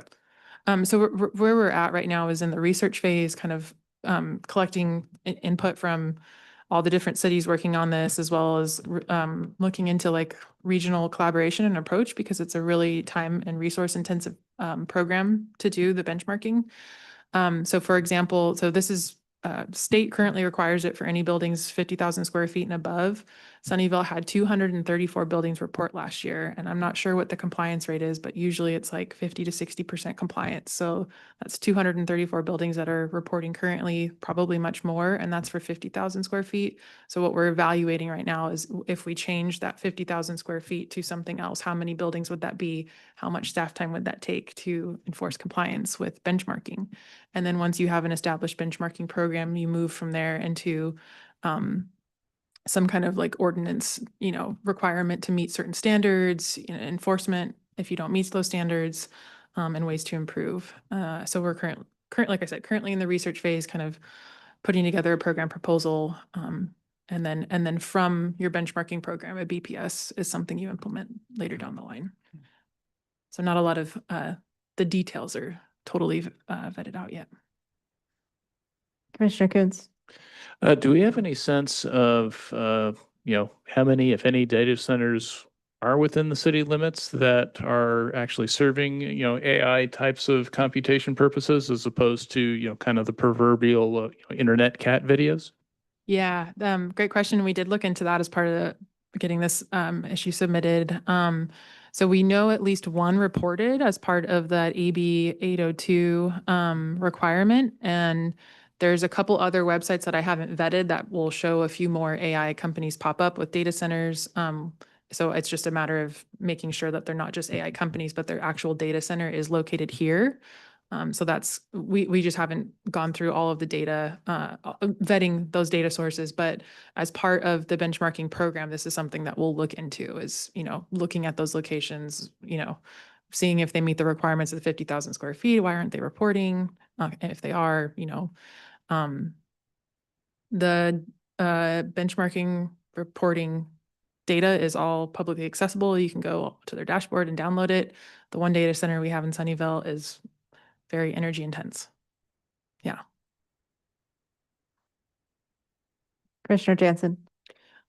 Just two questions. I think the first one you alluded to, I was gonna ask what happens if once move 2A and 2L are done, if businesses or buildings are not in compliance, and it sounds like that still needs to be figured out. Most cities are in more of the benchmarking phase and not, I think, I want to say San Jose might have just done their first year of compliance, and kind of what that looks like. It's, varies across cities. So to be determined. And then just in terms of timing, it says here that move 2L will be developed in the next 2 to 3 years. So that would be maybe summer of 2027, 2028. And if we were to move forward with the study issue, it would go before, like if it went through and was successful, it would go before council in like February of next year. And if it was approved in council, like probably spring. So like it wouldn't even really start until a year from now anyhow. And I'm just curious, do you think the study issue would be like I guess I'm wondering, like, if we were to do the study issue, would it finish before or after you think Move 2L is implemented or So- developed? The study issue process is there for commissioners and council and the community to direct staff to look into things that they're not looking into. But we are looking into this, so there isn't any value to submit it as a study issue because we're going to do the study itself through the implementation of those two moves. There's no other way or method or pathway that we would go about it if it was submitted as a study issue. We would continue implementing what we're planned on implementing.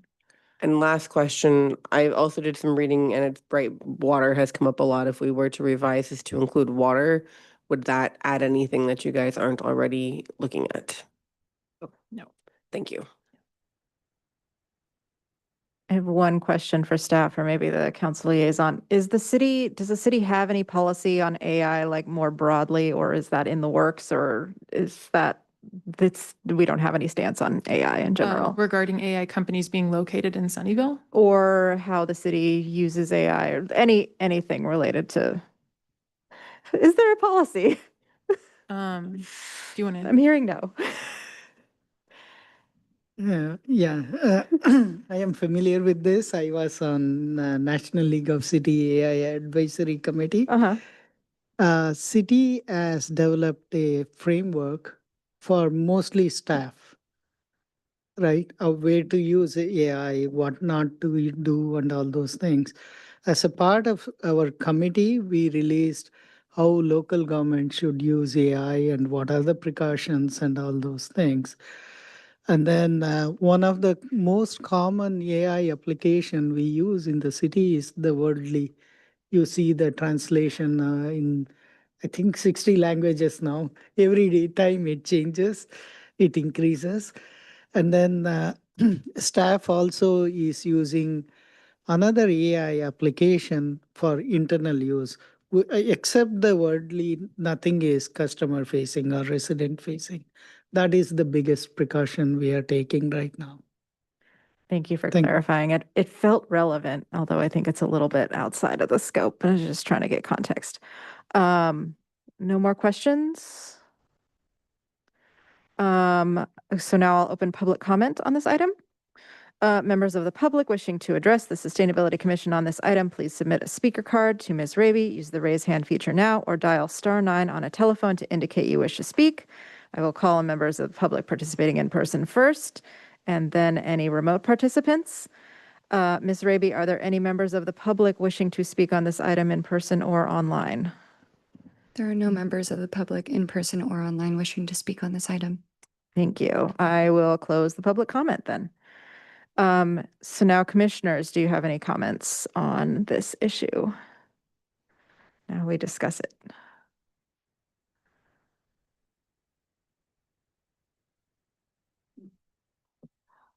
Commissioner Kuntz. Sure, I'll bite. We're here. So I really like the intention of the study issue. I do think that energy use and water use by AI computation are a valid concern and one that's only going to grow. And I also think that anything that is ramping up our energy usage at a time when we need to already, for our existing energy usage to be, trying to swap over to clean energy and electrify, our fossil fuel powered systems as well. Anything that's adding additional energy usage on top of all that only makes our climate goals harder to achieve. So I very much applaud the intent of the study issue. That being said, I've got real concerns about whether it's really something that is addressable by city policy, particularly because if we only have one of these data centers, and if we did come up with, some kind of a very intensive, regulatory regime that they would have to meet, it would probably be pretty tempting for them just to move outside of Sunnyvale because we're not a very big geography. So, I think that, the not handling AI as a special case, but, continuing forward with the energy benchmarking like we discussed, does seem like the right move to me. Commissioner Jansen. Commissioner Kuhn said everything I was going to say, but I'm just going to add, even in a recent social media group I was in, someone was talking about, well, what's the point of me, reducing my energy usage in my home because in a matter of a day or a week or whatever the time frame is, an AI data center is going to exceed that usage. So I agree, this is super valuable. It's a great topic to bring up, and thank you for having the conversation tonight. And I'll stop since you said everything else I was going to say.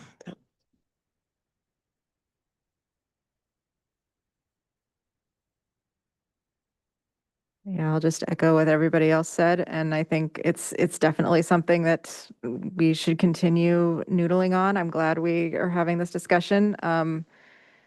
To my mind, the thing about AI is they're making it because we are using it, and I would love to see some way, I think it's beyond the scope of the city, some way to not have every time I open a PDF, it offers me a generative summary of it.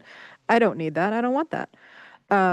But that I think is, yeah, we'd have to think a little bit about how that would work.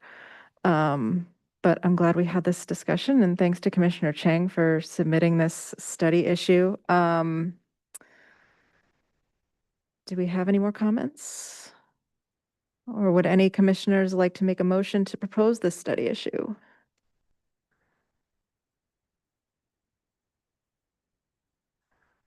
I think we're going to accept staff's very comprehensive recommendation that it's already being done. So yay.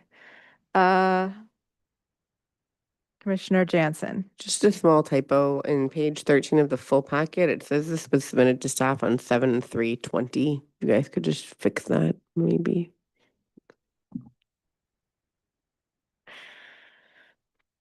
Okay,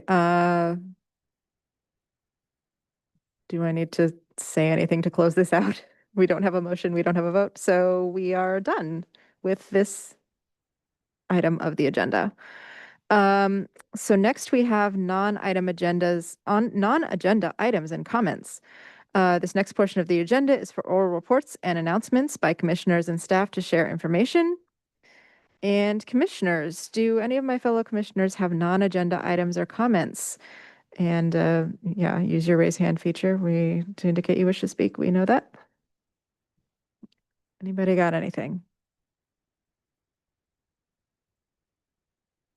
Commissioner Jansen. I have two things. One, going back to emails from members of the public.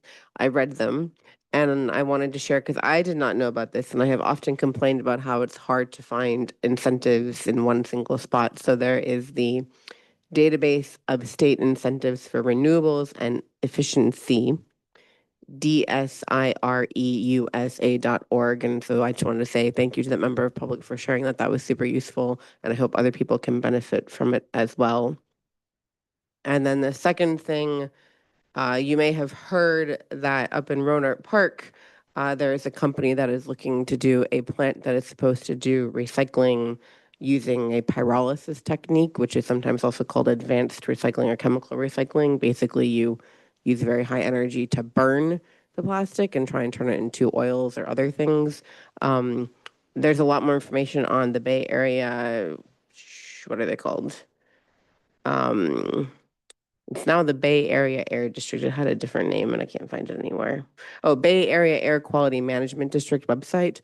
So public comment on that is open through October 3rd. And I just thought it was very interesting because this would be the first plant of its kind and it's not super far from Sunnyvale. So if you're curious, feel free and look it up. And my Google feed thinks I'm also very interested in this. So thanks. Commissioner Coons.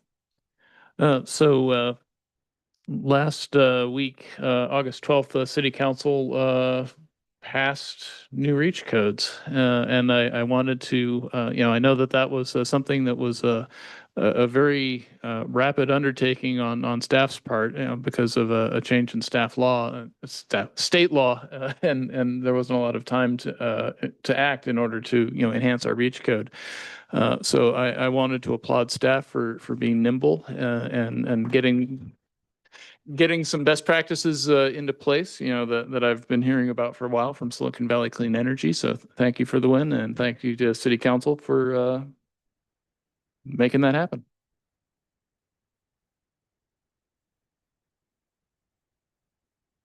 Just have one comment. An event, if anybody's never been to a Viva Calle in San Jose, the next one is September 7th. They basically close down all the roads and no cars can go on it, and you can bike or you can roller skate or you can rollerblade or you can walk or you can unicycle, you can do whatever.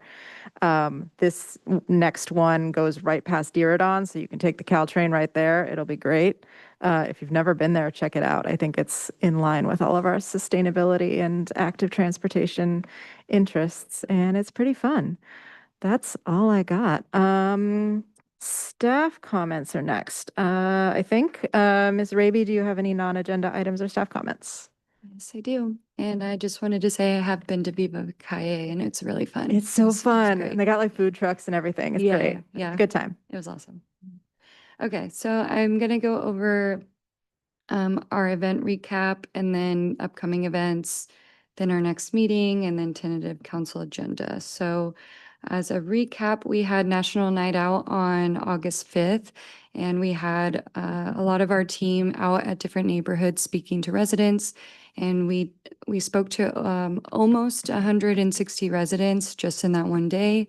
And we didn't even hit all of the residents, the residential communities and neighborhoods. So it was a good event. And then upcoming, I wanted to plug that on September 10th, the Parks and Recreation Commission is going to be hearing from our park staff on the urban forest management plan and what they're doing with street trees. So apologies, I didn't actually pull the item title, but that was what we were told by park staff, that they were going to be there speaking to the Parks and Recreation Commission on September 10th. And then on September 20th, we have State of the City. And we also on September 20th have Coastal Cleanup Day. And then I also wanted to plug that October 25th, we are going to be hosting our EB Frunk or Treat event. It's going to be here across the street near the Charles Street Garden. And so I'll have all the information in your follow-up email on how to attend these events and support it. So next up is our September meeting. So the next meeting is planned for here in the Redwood Conference Room, room 140 at City Hall. Starts at 7 p.m. and it's going to be on Monday, September 15th. And then for tentative council meeting agenda calendar, there's a few items I pulled. So on August 26th, there's an item titled Evaluate the City of Sunnyvale's Study Issue Process. So I know we've been talking about the study issue process a lot lately, and so we have a study out that's studying the process. So if you all are interested in attending, it is going to be on August 26th. And then on September 9th, there's another item called let's see, it's amending various sections of Title 16 Buildings and Construction of the Sunnyvale Municipal Code to adopt by reference the 2025 California Building Code. So this is kind of part of the REACH codes, right, Madeline? We're adopting our 2025 code. Yes, so when we adopted REACH codes just this past week, it was for the 2022 code, and that was again kind of to address this whole issue with the new state law. So that way, when we adopt the 2025 code, we can adopt anything that was any updates that we had made to the 2022, we can adopt with it. So we made changes to 2022, and now we're going to adopt 2025, and all those changes will be included. Thank you. Yeah. Okay, and then the last item I wanted to announce for you all is that on September 30th, it looks like there's going to be a presentation from PG&E staff on their local government forum by Sergio Jimenez. And this person is PG&E's government relations representative. So not exactly sure what they're going to be talking about, but it looked interesting and something that the Sustainability Commission might be interested in attending. And with that, I will conclude my staff updates. And Madeline, do you have anything else? Okay, that is all. I do have one. Oh. The same night that we did REACH codes, we also presented climate budgeting to council, and we are considering that study issue closed, and we'll be implementing the staff recommended approach with a few considerations for improvements there. So we're happy to have that completed, and look forward to reporting out on that in the future. Great. Okay. Last thing, the annual work plan. Ms. Raby, can you share the work plan? I think this is our last item. Yes, it is. Oh, did we have council liaison comments? Oh, no, thank you. Okay. Yeah. It's not on my script. I don't know what I'm doing without the script. Okay. It's something that was recently added. So Got it. by Tanya. Okay, so here is our work plan. And so September 15th is going to be our next meeting. Tentatively, we will be hearing about the Central Arquez specific plan, as well as the East Channel Trail project from staff. And so, we look forward to that. I'll be letting you know if there's any changes, but for now, this is what we're going to be hearing in September. I moved up let's see, where is it? Annual review of code of ethics and conduct for elected and appointed officials. It was in December. And I asked the city clerk if we can move it up, and they said that we can move it to November. So just be prepared for a little bit longer meeting in November, but I was thinking that we could cancel our December meeting so that you all have a little bit of a break before the holidays. And yeah, other than that, I didn't really make any other changes. And we can also talk about additional items yet to be scheduled, as well as additional presentations, updates from staff requested by the commission, if you all want to discuss anything right now.